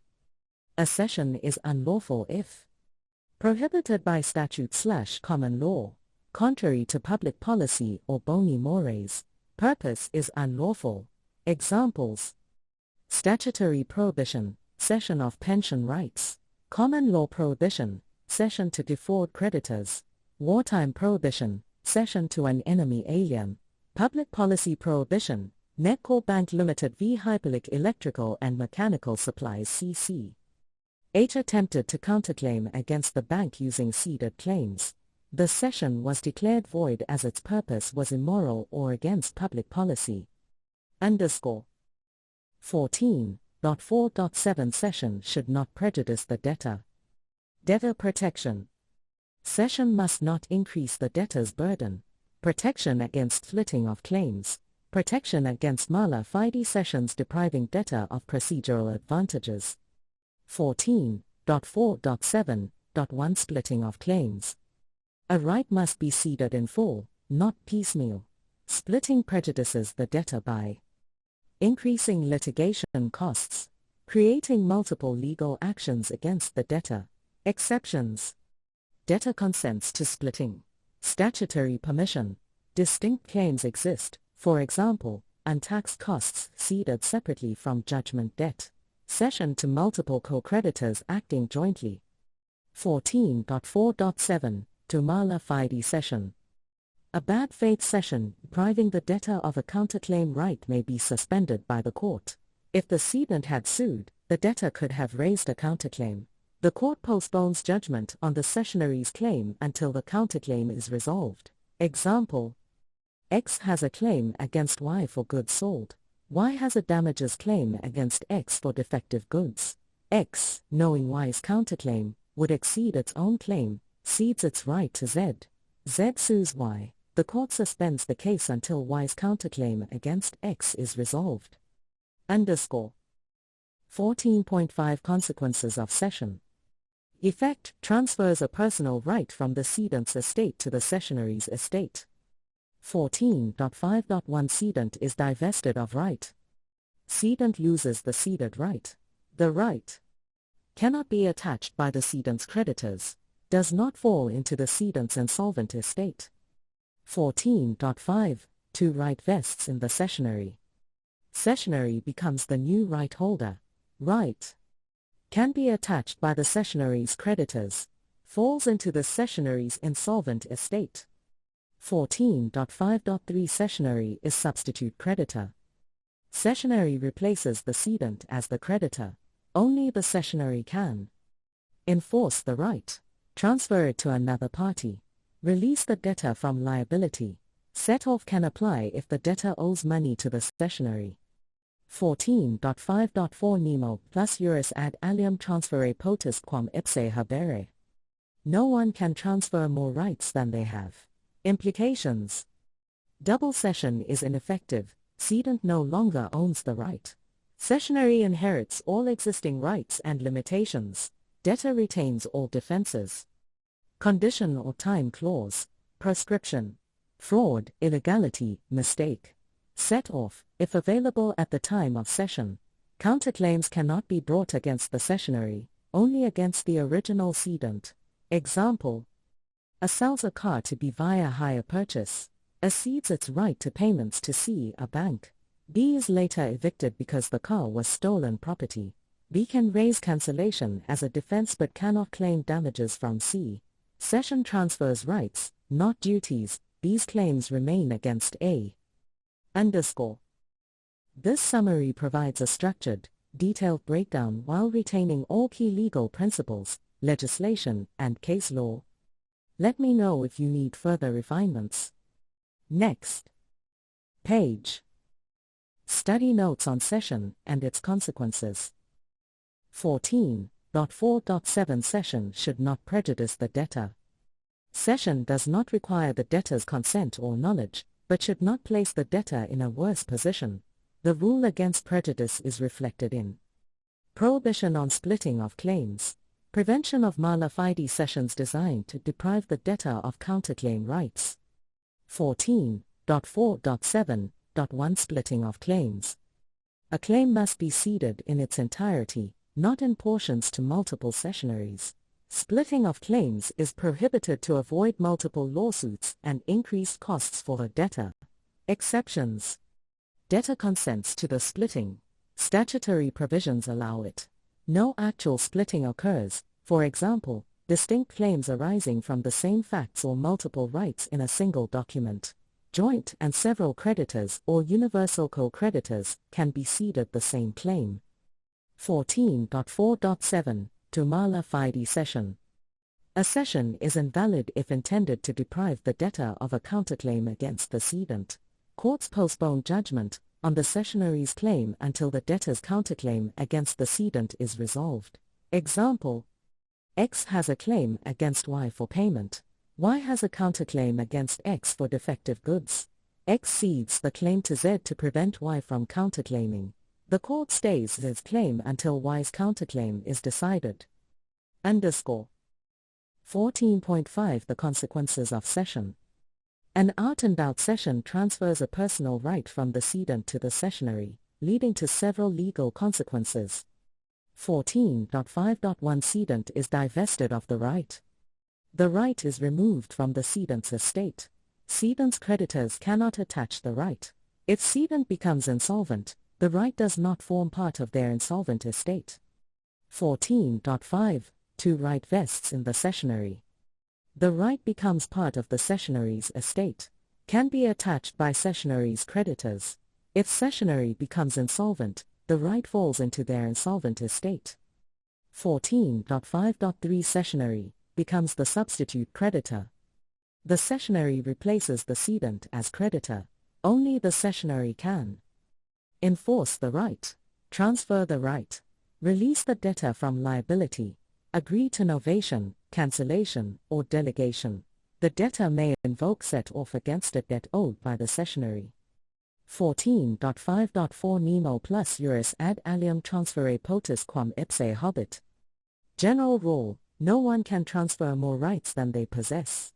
Implications in cession. Double cession is ineffective.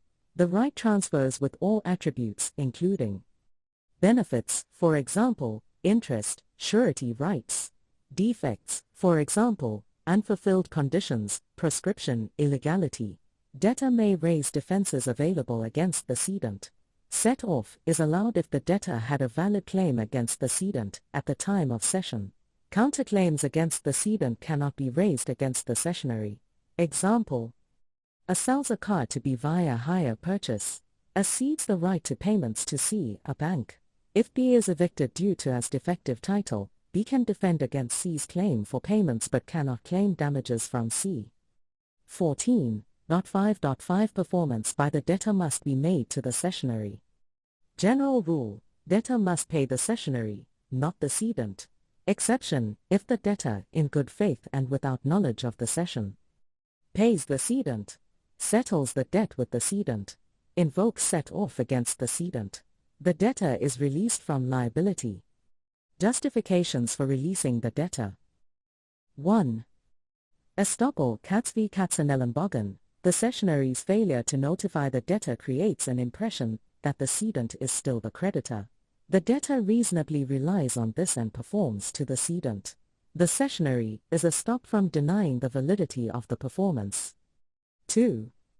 Good faith, Brooke v. Jones, Momentum Group Limited v. Van Staden, focuses on whether the debtor acted in good faith, not just whether they had knowledge of the cession. If the debtor knew of the cession and still paid the cedent, they are generally not protected unless special circumstances prove good faith. Momentum Group Limited v. Van Staden. Insurer, Momentum, made a payment to a cedent in bad faith, despite knowledge of the cession. Court held the insurer liable to the cessionary. 3. Scott's theory, criticized, suggests cession is not complete until the debtor is notified. Until then, the cedent remains the debtor's creditor. This theory has been rejected by courts as conceptually weak. Key case law. Katz v. Katzenellenbogen established estoppel as a justification for releasing the debtor. Brooke v. Jones introduced the good faith approach. Momentum Group Limited v. Van Staden, Supreme Court of Appeal applied good faith approach, disregarding estoppel. These notes summarize the principles governing cession while maintaining a detailed focus on case law and legal principles. Let me know if you need any refinements. Next page. Security cession. Cession in securitatem debiti. Definition: A security cession involves transferring a right to a cessionary for the limited purpose of securing a debt. Once the debt is discharged, the cedent regains full title to the right. Common usage often used as security for loans, for example, ceding book debts or life insurance policies to banks. Competing constructions.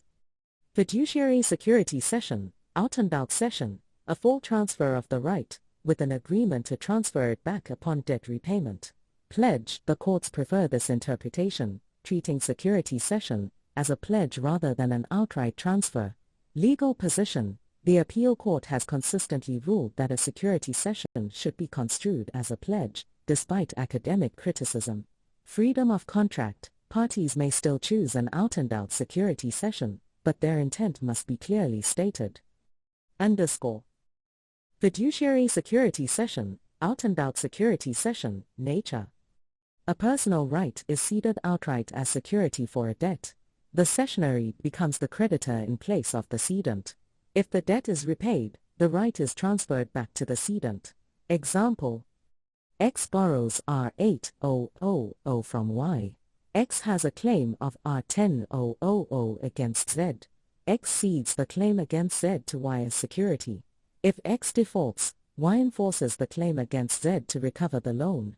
If X repays the loan, Y must transfer the claim back to X. Key features. The cessionary obtains full title to the right. The agreement, pactum fiduciae, governs the relationship. Standard terms include: recession of the right if the principal debt is paid, right to enforce the claim if the debt is unpaid, surplus from the enforcement proceeds belongs to the cedent. Pactum de non cedendo, cessionary cannot transfer the right unless agreed otherwise. Risk to cedent. If the cessionary becomes insolvent, the ceded right forms part of the insolvent estate. The cedent only has a concurrent claim and must still pay the principal debt. Pledge construction of security cession. Default interpretation. If the intention is unclear, courts treat the security cession as a pledge of a personal right. Pledge characteristics. The pledgor retains ownership, bare dominium, but grants the pledgee possession. The pledgee has a limited real right of security. The pledge terminates automatically upon payment of the principal debt. Application to incorporeal rights. Difficulties arise as incorporeal rights cannot be possessed in the traditional sense. Courts address this by granting the cessionary quasi-possession, meaning control over the claim and its proceeds. Legal consequences. The cedent retains a residual right, bare dominium/reversionary right. If the cedent defaults, the cessionary may enforce the claim against the debtor, sell the claim, court order required unless a power executi clause is included, apply the proceeds to the principal debt, with any surplus returned to the cedent. If the cedent repays the debt, the right automatically reverts to the cedent. Comparison of fiduciary security cession and pledge. Feature fiduciary security cession pledge. Ownership transfer. Full transfer to cessionary cedent retains bare dominium. Security nature. Outright transfer with recession agreement. Limited real right of security. Cedent's protection weak. Right falls into cessionary's insolvent estate. Strong. Ceded right remains in cedent's estate. Cessionary's rightful rights over the claim, only quasi-possession of the claim. Termination requires formal recession or automatic reversion upon payment. Judicial preference. Courts favor the pledge construction, as it offers greater protection to the cedent in case of the cessionary's insolvency. Insolvency implications. If the cessionary, lender, becomes insolvent. Fiduciary security cession. The ceded right falls into the insolvent estate. Pledge construction. The ceded right remains with the cedent. If the cedent, borrower, becomes insolvent, the pledged right forms part of the insolvent estate. The trustee administers the right but must pay the pledgee first before distributing any remaining proceeds to other creditors. Next page. Study notes. Security cession. Session in Securitatem Debitae 14.6 Security cession. Session in Securitatem Debitae. a right is transferred for the limited purpose of securing a debt. Cedent retains the expectation of regaining full title to the right upon payment of the secured debt. Common in credit transactions, for example, book debts, life insurance policies ceded as security. Two competing constructions. Out and out cession, full transfer with an agreement to recede upon repayment. Pledge construction, courts have consistently ruled that security cession is a form of pledge. Despite personal autonomy, parties can structure their cession, but courts default to pledge construction. _ 14.6.1 Fiduciary security cession, out and out security cession, requires clear intention from parties, otherwise, courts will interpret it as a pledge. Mechanism. Complete transfer of a personal right as security, with a contractual agreement, pactum fiduciae, to recede upon repayment. Example, X borrows R8,000 from Y and cedes a R10,000 claim against Z to Y. If X repays, Y recedes the claim. If X defaults, Y enforces the claim. Legal characteristics. Resembles fiducia cum creditor in Roman law. Cedent retains contractual rights via the fiduciary agreement. Key contractual terms. If debt is paid, the ceded right is returned. If cedent defaults, cessionary enforces claim, and applies proceeds to debt. Surplus proceeds belong to cedent. Cessionary cannot transfer right unless contrary agreement exists, pactum de non cedendo. Risk to cedent. If cessionary goes insolvent before debt repayment, ceded right falls into insolvent estate.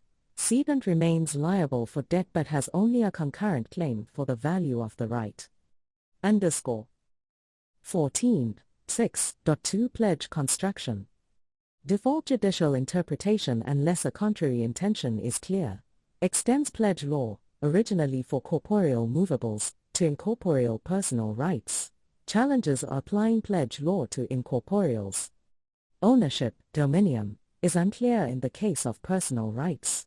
Incorporeals cannot be possessed in a physical sense. Legal adaptation. Cedent retains bare dominium or reversionary right over the claim. Cessionary gains quasi-possession, right to claim from the debtor. Underlying debtor is often unaware of the cession. If debtor defaults, cedent lacks locus standi to sue without recession of the claim. Effect of debt repayment.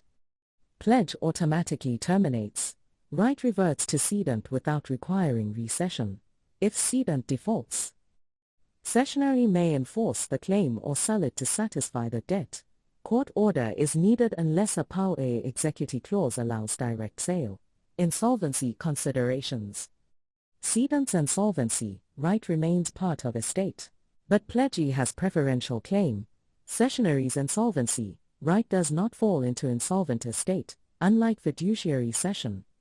_ Criticism, pledge of personal rights is theoretically incoherent. Conceptual issues. Personal rights cannot be physically delivered or possessed. Unlike ownership of tangible property, personal rights cannot be divided into bare dominium and a limited real right. Courts have artificially equated. Cession equals delivery. Reversionary interest equals bare dominium. Quasi-possession equals possession in pledge. Creates uncertainty over title retention and transfer. Unresolved legal issues. South African Law Commission, 1991, recommended judicial clarification, but no resolution to date. _ Comparison of fiduciary security cession versus pledge. Fiduciary security cession pledge. Ordinary cession plus pactum fiduciae not an ordinary cession. Cedent transfers full title temporary. Cedent retains ownership. Bare dominium courts require clear intention to recognize a default interpretation by courts. Risk. Cessionary's insolvency affects cedent. No risk of cessionary's insolvency affecting cedent. _ Figures and diagrams. Diagram 14.3, Cession in Securitatem Debiti. Diagram 14.4, Mind map of Chapter 14. Next page. Study notes, termination of obligations. _ 15.1 Introduction. Obligations can be terminated by performance, fulfillment of the obligation, agreement, mutual consent, operation of law, legal mechanisms, unilateral act, voidable contracts or breach allowing cancellation. This chapter focuses on termination by performance, agreement, and operation of law. _ 15.2 Termination by performance. An obligation is discharged when the required performance is rendered. 15.2.1 Required performance. Exact performance is necessary. Partial or defective performance may not suffice unless agreed upon. Specific obligations, for example, payment of money, delivery of goods, rendering services, must be met. 15.2 Performance by a third party. A third party can perform unless personal performance by the debtor is essential.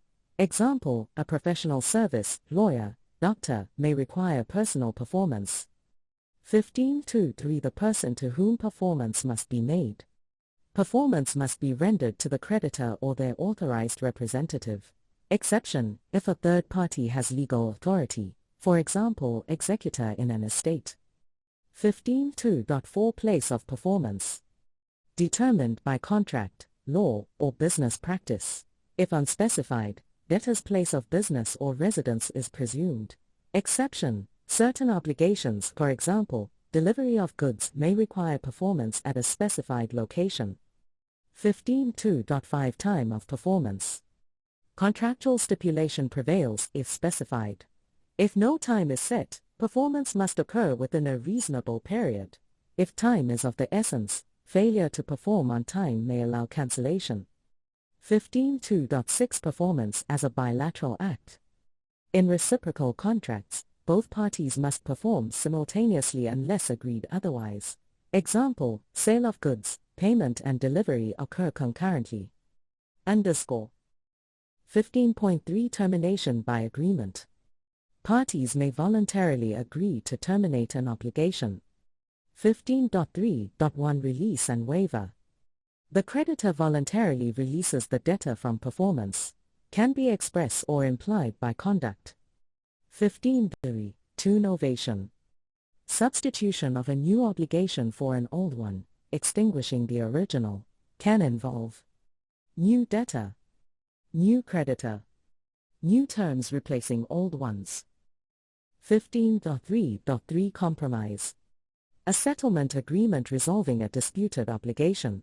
Example, a disputed debt is reduced in exchange for immediate payment. 15.3.4 Effluxion of time.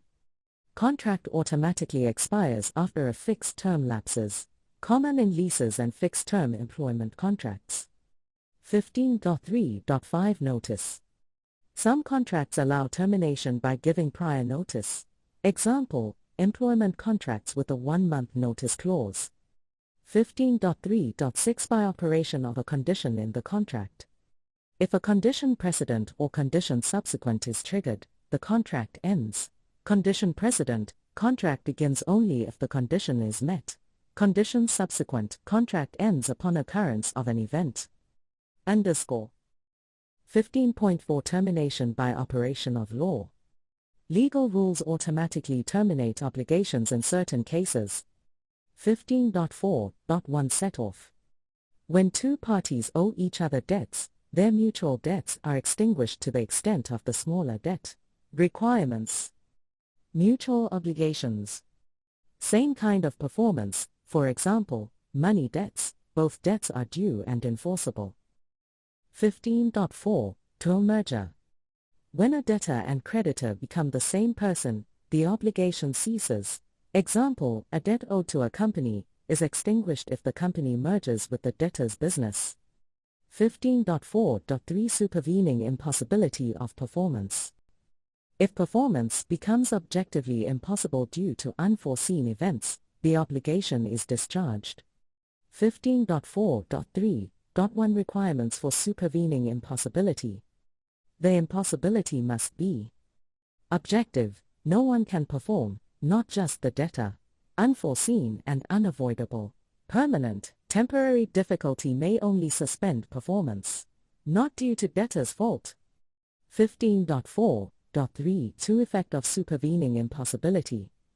Obligation is automatically extinguished. No breach or liability unless risk allocation, for example, force majeure clause, applies.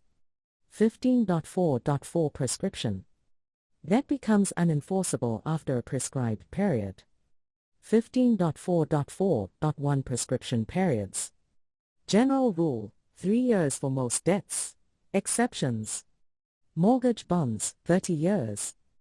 Judgment debts, 30 years. Tax debts, 30 years. State claims for land, 15 years. 15.4.4.2 Commencement of prescription. Prescription starts when the debt is due and the creditor is aware of the claim. 15.4.4.3 Interruption of prescription. Prescription is interrupted by acknowledgement of debt by debtor, legal action by creditor before the prescription period lapses. 15.4.4.4 Delay of completion of prescription. Certain events suspend prescription. For example, creditor is a minor, mentally ill or overseas. 15.4.4.5 Effect of prescription. Once prescription is complete, the debt cannot be enforced. Creditor may not demand payment, but if the debtor voluntarily pays, they cannot recover the money. 15.4.5 Insolvency. A debtor's obligations may be terminated or altered upon insolvency. Insolvency law dictates whether obligations survive or are discharged. Example: unsecured debts are usually extinguished after sequestration. 15.4.6 Death. Personal obligations, for example, employment contracts, personal services, end upon death. Monetary obligations, for example, loans, contractual claims, survive and pass to the estate. Next page. Study notes: termination by performance. _ 15.2 Termination by performance. An obligation terminates when the debtor performs as agreed. Proper performance also extinguishes accessory obligations, for example, suretyship, pledge. _ 15.2.1 Required performance. Full and proper performance is required to discharge an obligation. If the creditor rejects defective performance, they are not in mora creditoris. The creditor may accept a substitute performance, datio insolutum. If defective, the creditor may sue based on either the original obligation or the defect in the substitute performance. Monetary debts. Creditors may insist on payment in cash. Checks are no longer valid in South Africa, banned since 2021. Creditors may refuse payment by debit/credit card. Electronic funds transfer, EFT, is common. A mistaken payment to the wrong account does not discharge the debt. Mixed payments. If part of the purchase price is paid via trade-in, the seller can insist on the remaining balance in cash if the trade-in item is defective or worth less than agreed. _ 15.2.2 Performance by a third party. General rule: the debtor, or their agent, must perform. Exceptions: a third party may perform if they intend to perform on behalf of the debtor. The creditor is not prejudiced. Creditor may refuse third-party performance if the obligation requires a specific personal skill, delectus personae. Example: an actor cannot substitute another person in their contracted role. Right of recourse. A third party who performs validly may claim reimbursement from the debtor. The claim may be based on contract of mandate, where the debtor authorized the third party. Negotiorum gestio, managing another's affairs. Unjustified enrichment. No recourse if the third party acted against the debtor's wishes or interests. _ 15.2.3 The person to whom performance must be made. General rule: performance must be made to the creditor. Exceptions: performance to an agent or designated third party is valid. If agreed, the debtor may perform to a third party instead of the creditor. A third party entitled to receive performance but without the right to demand it is called adjectus solutionis causa. The creditor may only reject performance to the third party if they have a valid reason, such as financial loss. _ 15.2.4 Place of performance. determined by agreement, express or tacit. If no agreement, courts consider factors such as usages and practices, place of contracting, location of goods for sales contracts, nature of performance. Example, if two farmers agree in Hermanus on the sale of a bull without specifying the delivery location, it will be implied that delivery must occur at the seller's farm. Next page. Study notes, termination by performance and agreement. _ 15.2.5 Time of performance. Express or tacit agreement may determine the time of performance. If no agreement, the creditor may demand performance immediately, but the debtor must have a reasonable time to perform. Mora debitoris rules apply in cases of delayed performance. _ 15.2.6 Performance as a bilateral act. South African law generally considers performance a bilateral act requiring cooperation and agreement of both parties, a debt extinguishing agreement for the obligation to terminate. Example, delivery of a chair is insufficient unless both parties agree that it constitutes proper performance. Criticism of debt extinguishing agreement requirement. Not always necessary. For example, painting a house while the owner is absent. An obligation not to do something can be performed without creditor's cooperation.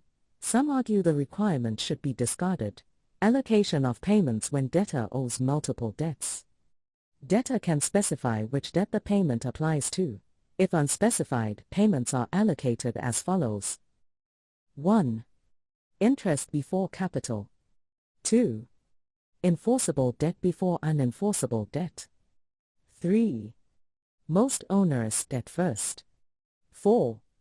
Similar debts paid in chronological order. 5. Debts arising at the same time settled proportionately. _ 15.3 Termination by agreement. Obligations can terminate by agreement in different forms. _ 15.3.1 Release and waiver. Release, express or tacit agreement that frees the debtor from an obligation, whole or partial. Total release may require mutual restitution, return of previous performance. Continuous contracts, for example, leases. Release generally affects only present and future obligations. No formalities required unless the release modifies the original contract. Waiver, often used synonymously with release but can be unilateral when a party abandons a right/remedy for their exclusive benefit. Example, a party may waive a suspensive condition that exists solely for their benefit. Courts require proof that a party knew of the right, deliberately abandoned it. Mere delay in enforcement does not constitute waiver, but is a factor in considering waiver. Debate on whether waiver is always unilateral. Christie's argument. Legal rights, for example, termination due to breach, can be waived unilaterally. Contractual rights require mutual agreement to waive. Counterargument. If a right exists solely for one party's benefit, waiver should be unilateral. _ 15.2 Novation. Novation, agreement to extinguish and replace an existing obligation with a new obligation. Effects of novation. Accessory obligations, for example, suretyship, pledge, are extinguished. Replacement of debtor, delegation, requires creditor's consent. If original obligation is void, the novation is also void. If novation is void, the original obligation remains. Natural obligations, for example, debts of unassisted minors, may be novated. Conditional novation. Suspensive condition. Novation occurs only when the condition is fulfilled. Resolutive condition. If condition is met, the original obligation revives. Judgment and novation. A court judgment does not novate a debt. Sureties are not released upon judgment, as they are in novation. A judgment creates a new cause of action, but does not replace the debt. Acknowledgement of debt does not novate the original obligation. The creditor may choose to sue on either the acknowledgement of debt or the original obligation. The creditor must account for the acknowledgement of debt to prevent transfer to a third party. Botha v. Van Niekerk. A party may transfer contractual rights and obligations to a third party without novation, assignment/contract's or name. If pre-agreed, a third party may be substituted without requiring novation. Next page. Study notes on termination of obligations and contracts. _ 15.2.5 Time of performance. Performance time may be expressly or tacitly agreed. If no agreement exists, the creditor may demand immediate performance, but the debtor must have a reasonable time to perform. The rules of mora debitoris, delay by debtor, apply. 15.2.6 Performance as a bilateral act. Under South African law, performance requires mutual cooperation and agreement. The notion of a debt extinguishing agreement suggests that mere delivery or execution of an obligation is insufficient without mutual agreement. Counterarguments. Performance can take place without the creditor's active cooperation. For example, painting a house while the owner is away. Obligations not to do something can be performed without creditor involvement. A debt extinguishing agreement may not be necessary in practical terms. Payment allocation rules apply when a debtor owes multiple debts.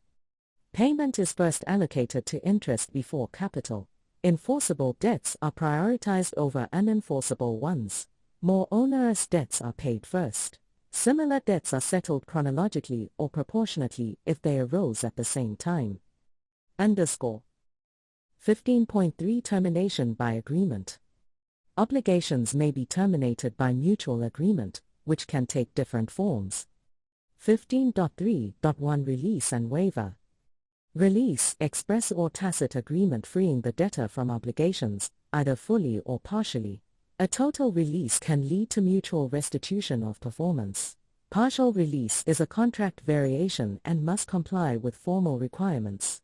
Waiver, sometimes synonymous with release but can also mean unilateral abandonment of a right.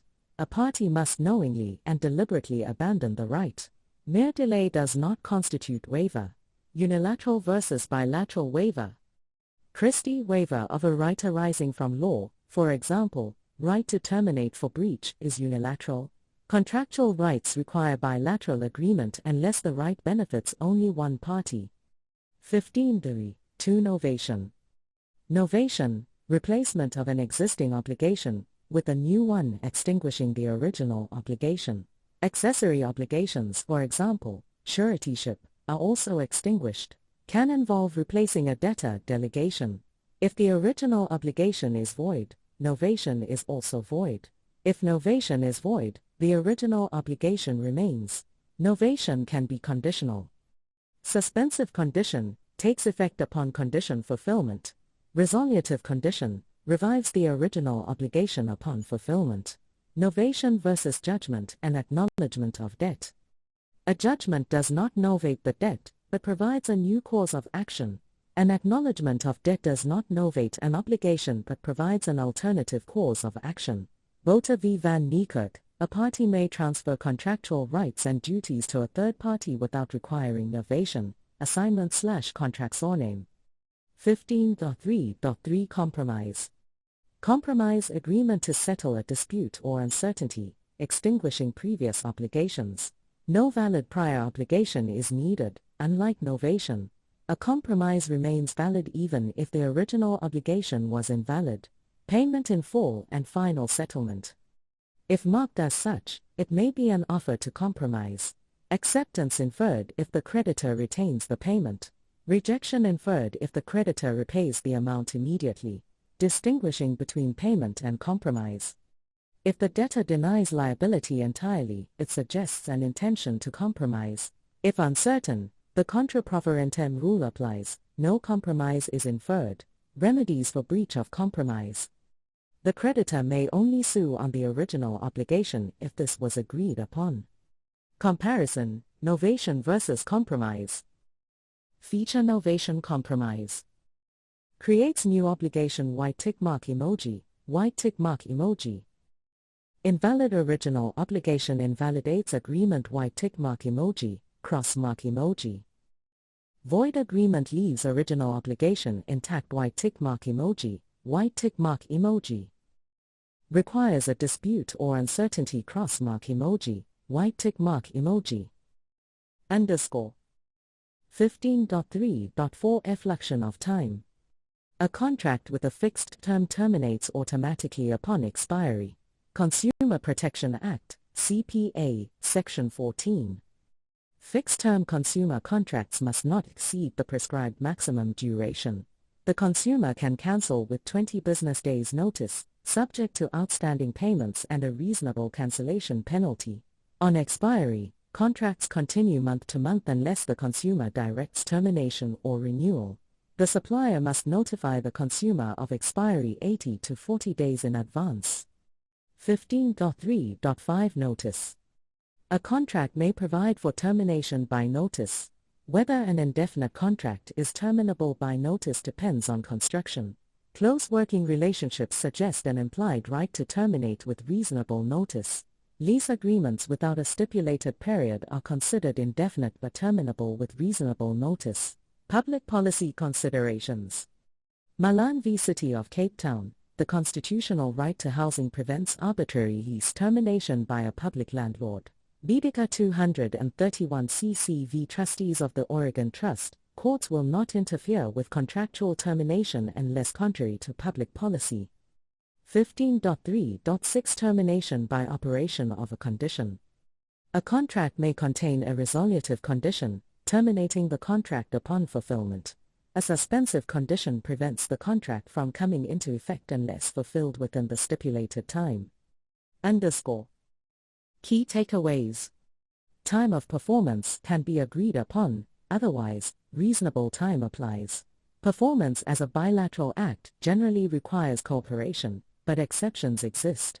Release and waiver. Release is a bilateral agreement. Waiver can be unilateral or bilateral depending on the right involved. Novation replaces obligations. Void original obligations make novation void. Compromise settles disputes. Does not require an existing obligation. Termination by effluxion of time. Fixed-term contracts automatically end, but can continue if not actively terminated.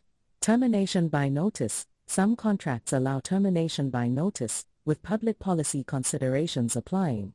Termination by condition. Resolutive conditions automatically end contracts, while suspensive conditions prevent them from taking effect if not fulfilled. Next page. Study notes on termination by operation of law. Underscore. 15.4 Termination by operation of law. Termination of obligations may occur by operation of law in the following circumstances: set-off, merger, supervening impossibility of performance, proscription, insolvency, death. Underscore. 15.4.1 Set-off. Set-off extinguishes debts between two parties when they owe each other amounts under certain conditions. Conditions for set-off. 1. Same parties and capacities. Debts must exist between the same individuals in the same capacity. For example, an executor cannot set off a debt in their personal capacity. 2.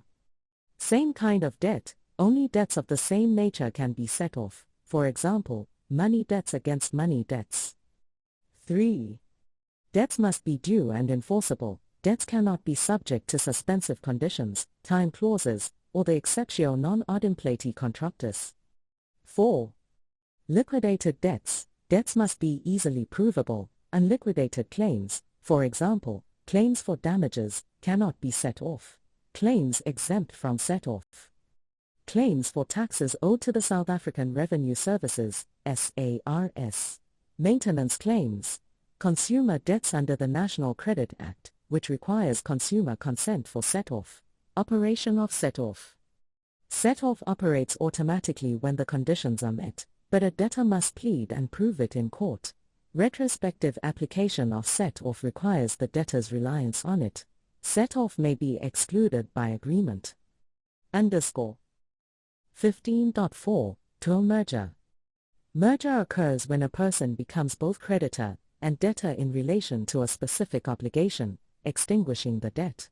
Example: A rents a house from B. and after 6 months A purchases the house from B. As both the creditor, landlord, and debtor, tenant, as obligations are extinguished by merger, principle of Hogarth for Coop, the purchase of the house by A makes A both the lessor and lessee, terminating the lease obligation. _ 15.4.3 Supervening impossibility of performance. Supervening impossibility refers to a situation where performance becomes impossible after the conclusion of the contract due to an unforeseen event. Conditions for supervening impossibility. Impossibility must arise after the contract is formed. The event must be unavoidable and unforeseen. The debtor must not be at fault. If supervening impossibility occurs, the debtor is generally excused from performing, and the obligation is extinguished. Initial versus supervening impossibility. If the impossibility existed at the time the contract was concluded, the obligation never arose. Initial impossibility. If the impossibility arises later, it may excuse the debtor from performance, as long as the requirements are met.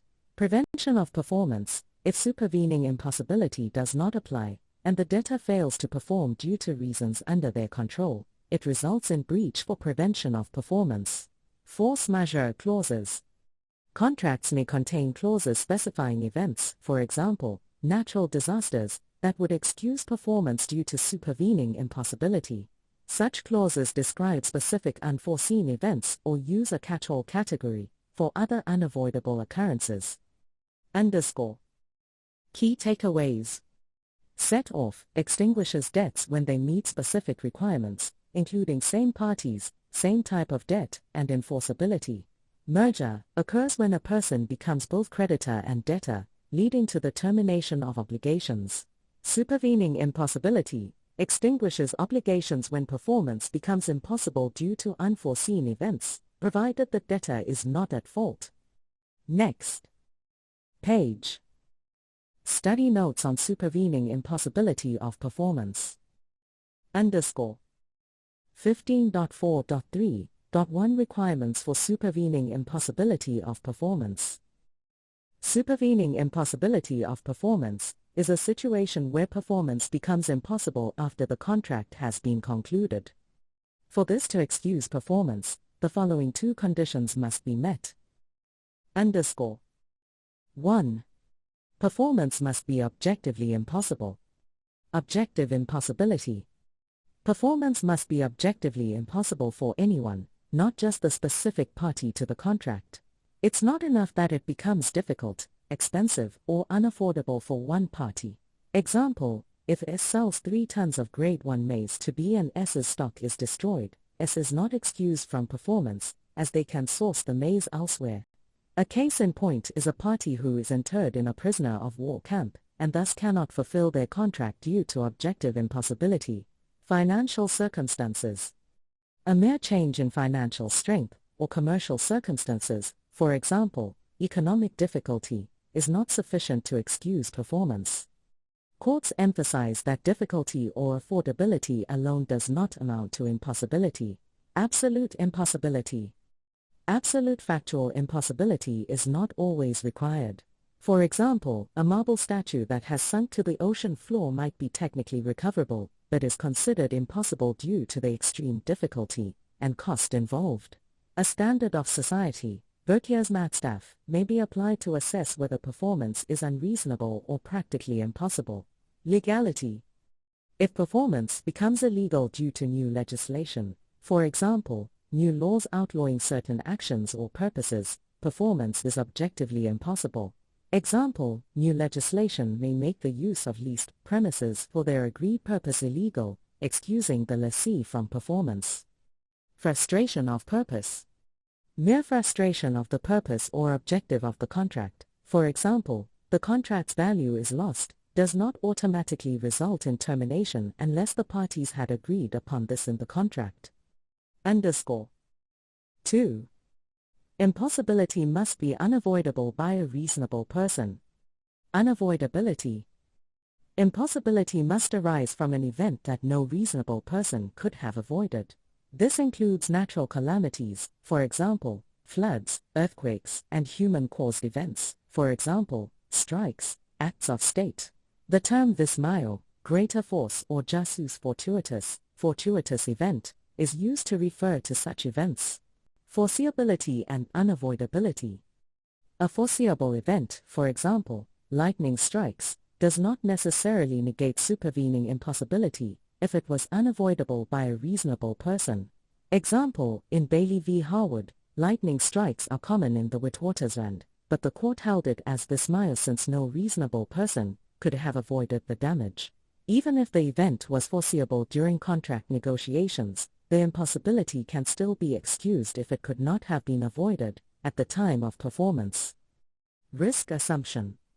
If a disaster is foreseeable and the parties are aware of the risk at the time of contracting, the debtor may be considered to have assumed that risk.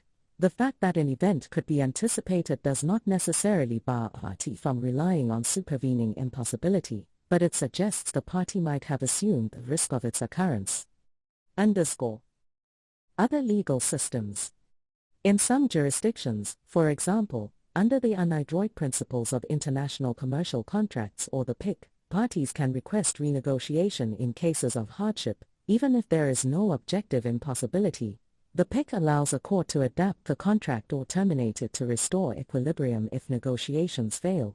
In South Africa, however, hardship alone does not excuse performance, and contracting parties should include specific clauses if they wish to address this risk. Key takeaways. Objective impossibility. The performance must be impossible for anyone, not just the party to the contract. It must not be merely difficult or expensive. Unavoidable event. The event causing impossibility must be unavoidable by a reasonable person, and may include natural or human-caused events. Frustration of purpose. A frustrated purpose alone does not terminate a contract unless agreed upon by the parties. Next page. Study notes on effect of supervening impossibility of performance. 15.4.3 To effect of supervening impossibility of performance. Supervening impossibility affects not only the impossible obligation, but also any counter-obligations. The impact on the contract varies depending on whether the impossibility is partial, temporary, or total. 1. Effect on the obligation that has become impossible. Termination of the obligation. Typically, supervening impossibility terminates the obligation, excusing the debtor from performance. Exceptions. If the debtor is in mora, delay, at the time of the impossibility, they are still responsible for the impossibility. The mora perpetuates the obligation. The debtor may undertake the risk of performance becoming impossible, either expressly or tacitly. Courts consider the nature of the contract, relationship between the parties, and circumstances when determining if the debtor assumed the risk of impossibility. Example, if parties foresee the possibility of impossibility, and one party tacitly assumes the risk, they remain liable. 2. Effect on the counter-obligation. Excusal of the creditor's counter-obligation. If the debtor's performance becomes impossible, the creditor is generally excused from their reciprocal counter-obligation. This leads to the extinction of the obligations and may result in the obligation to return any performance rendered under the contract, enrichment action. Exceptions. If the creditor is responsible for the impossibility, for example, the creditor's actions caused the impossibility, they remain liable. Sales law exception. Under the risk rule of sales law, if the object of sale is destroyed or damaged by vis malo or justus fortuitus after the contract is perfected, price and object are fixed, the buyer is not excused from paying the full price. Consumer Protection Act, risk only passes to the consumer upon delivery. 3. Effect of partial or temporary impossibility of performance. Partial impossibility. If the obligation is divisible, the debtor is released from the part that is impossible to perform. Indivisible obligations. If the obligation is indivisible, the creditor can choose to 1. Accept partial performance in return for a proportionally reduced counter-performance. 2. Escape the contract if the partial impossibility renders the contract essentially incomplete. Essence of the contract. If the essence of the contract can still be performed, neither party should be excused from their obligations. De minimis rule. The de minimis rule applies to situations where the impossibility is minor, not affecting the essence of the contract, allowing performance to continue without termination. _4. Effect of temporary impossibility. Suspension of obligation. If performance is temporarily impossible, the general rule is that performance is suspended until the impossibility is resolved. Long-term impossibility. If the impossibility continues for so long that it's unreasonable for the creditor to continue with the contract, the creditor may choose to terminate the contract. Key takeaways. Impossibility excuses performance. When performance becomes impossible, the debtor is excused, unless they were in mora, or assumed the risk. Counter obligations. If the debtor's performance becomes impossible, the creditor may be excused from their counter obligation, but exceptions exist, especially in sales law. Partial or temporary impossibility. For partial impossibility, the debtor may be excused for the impossible portion, and temporary impossibility leads to suspension of performance. Next page. Study notes on prescription. 15.4.4 Prescription. Extinctive prescription involves the extinction of debts due to the passage of time. It is governed by Chapter 3 of the Prescription Act, which aims to promote certainty and finality in legal and business affairs. 1. Nature of debts that can prescribe. Only debts can prescribe. The Prescription Act applies to debts, defined as obligations to pay money, deliver goods or render services. McCarthy v. Vodacom, Proprietary, Limited. The Constitutional Court ruled that obligations like negotiating terms are not debts and cannot prescribe. Implication: the right to performance is extinguished when the debt prescribes, but obligations such as rectification or reivindicatio, claim for recovery of property, do not constitute debts and therefore cannot prescribe. Uncertainty: the narrow interpretation of debt leaves ambiguity regarding whether contractual powers, for example, cancelling a contract, are debts that can prescribe. 2. Prescription periods. The Prescription Act establishes specific periods for different types of debts. Judgment debts, 30 years. Debts from negotiable instruments, 6 years. Ordinary debts, 3 years. Calculation of prescription period. The period includes the day the debt becomes due, but excludes the last day of the period. Example: if an ordinary debt is due on the 14th of May, it will prescribe at midnight between 13 to 14 May 3 years later. 3. Commencement of prescription. Start of prescription. Section 12(1). Prescription begins on the day the debt becomes due and enforceable. Section 12(3). Prescription starts when the creditor is aware or could have reasonably known about the debt's existence. For example, a claim for contractual damages starts when the creditor learns or should have known about the breach. Obligation to refrain. Obligatio non faciendi. For obligations to refrain from doing something, prescription may begin either when the contract is concluded or when the debtor breaches the duty. 4. Interruption of prescription. Prescription can be interrupted through 1. Acknowledgement of liability, express or tacit recognition by the debtor. 2. Judicial interruption, if the creditor initiates legal action, for example suing for payment. Effect of interruption. Acknowledgement, prescription starts afresh from the date of the acknowledgement. Judicial interruption, prescription resumes from the date the judgment becomes executable, or from the date of acknowledgement. 5. Delay in completion of prescription. Section 13. Prescription may be delayed if certain impediments prevent the creditor from taking action.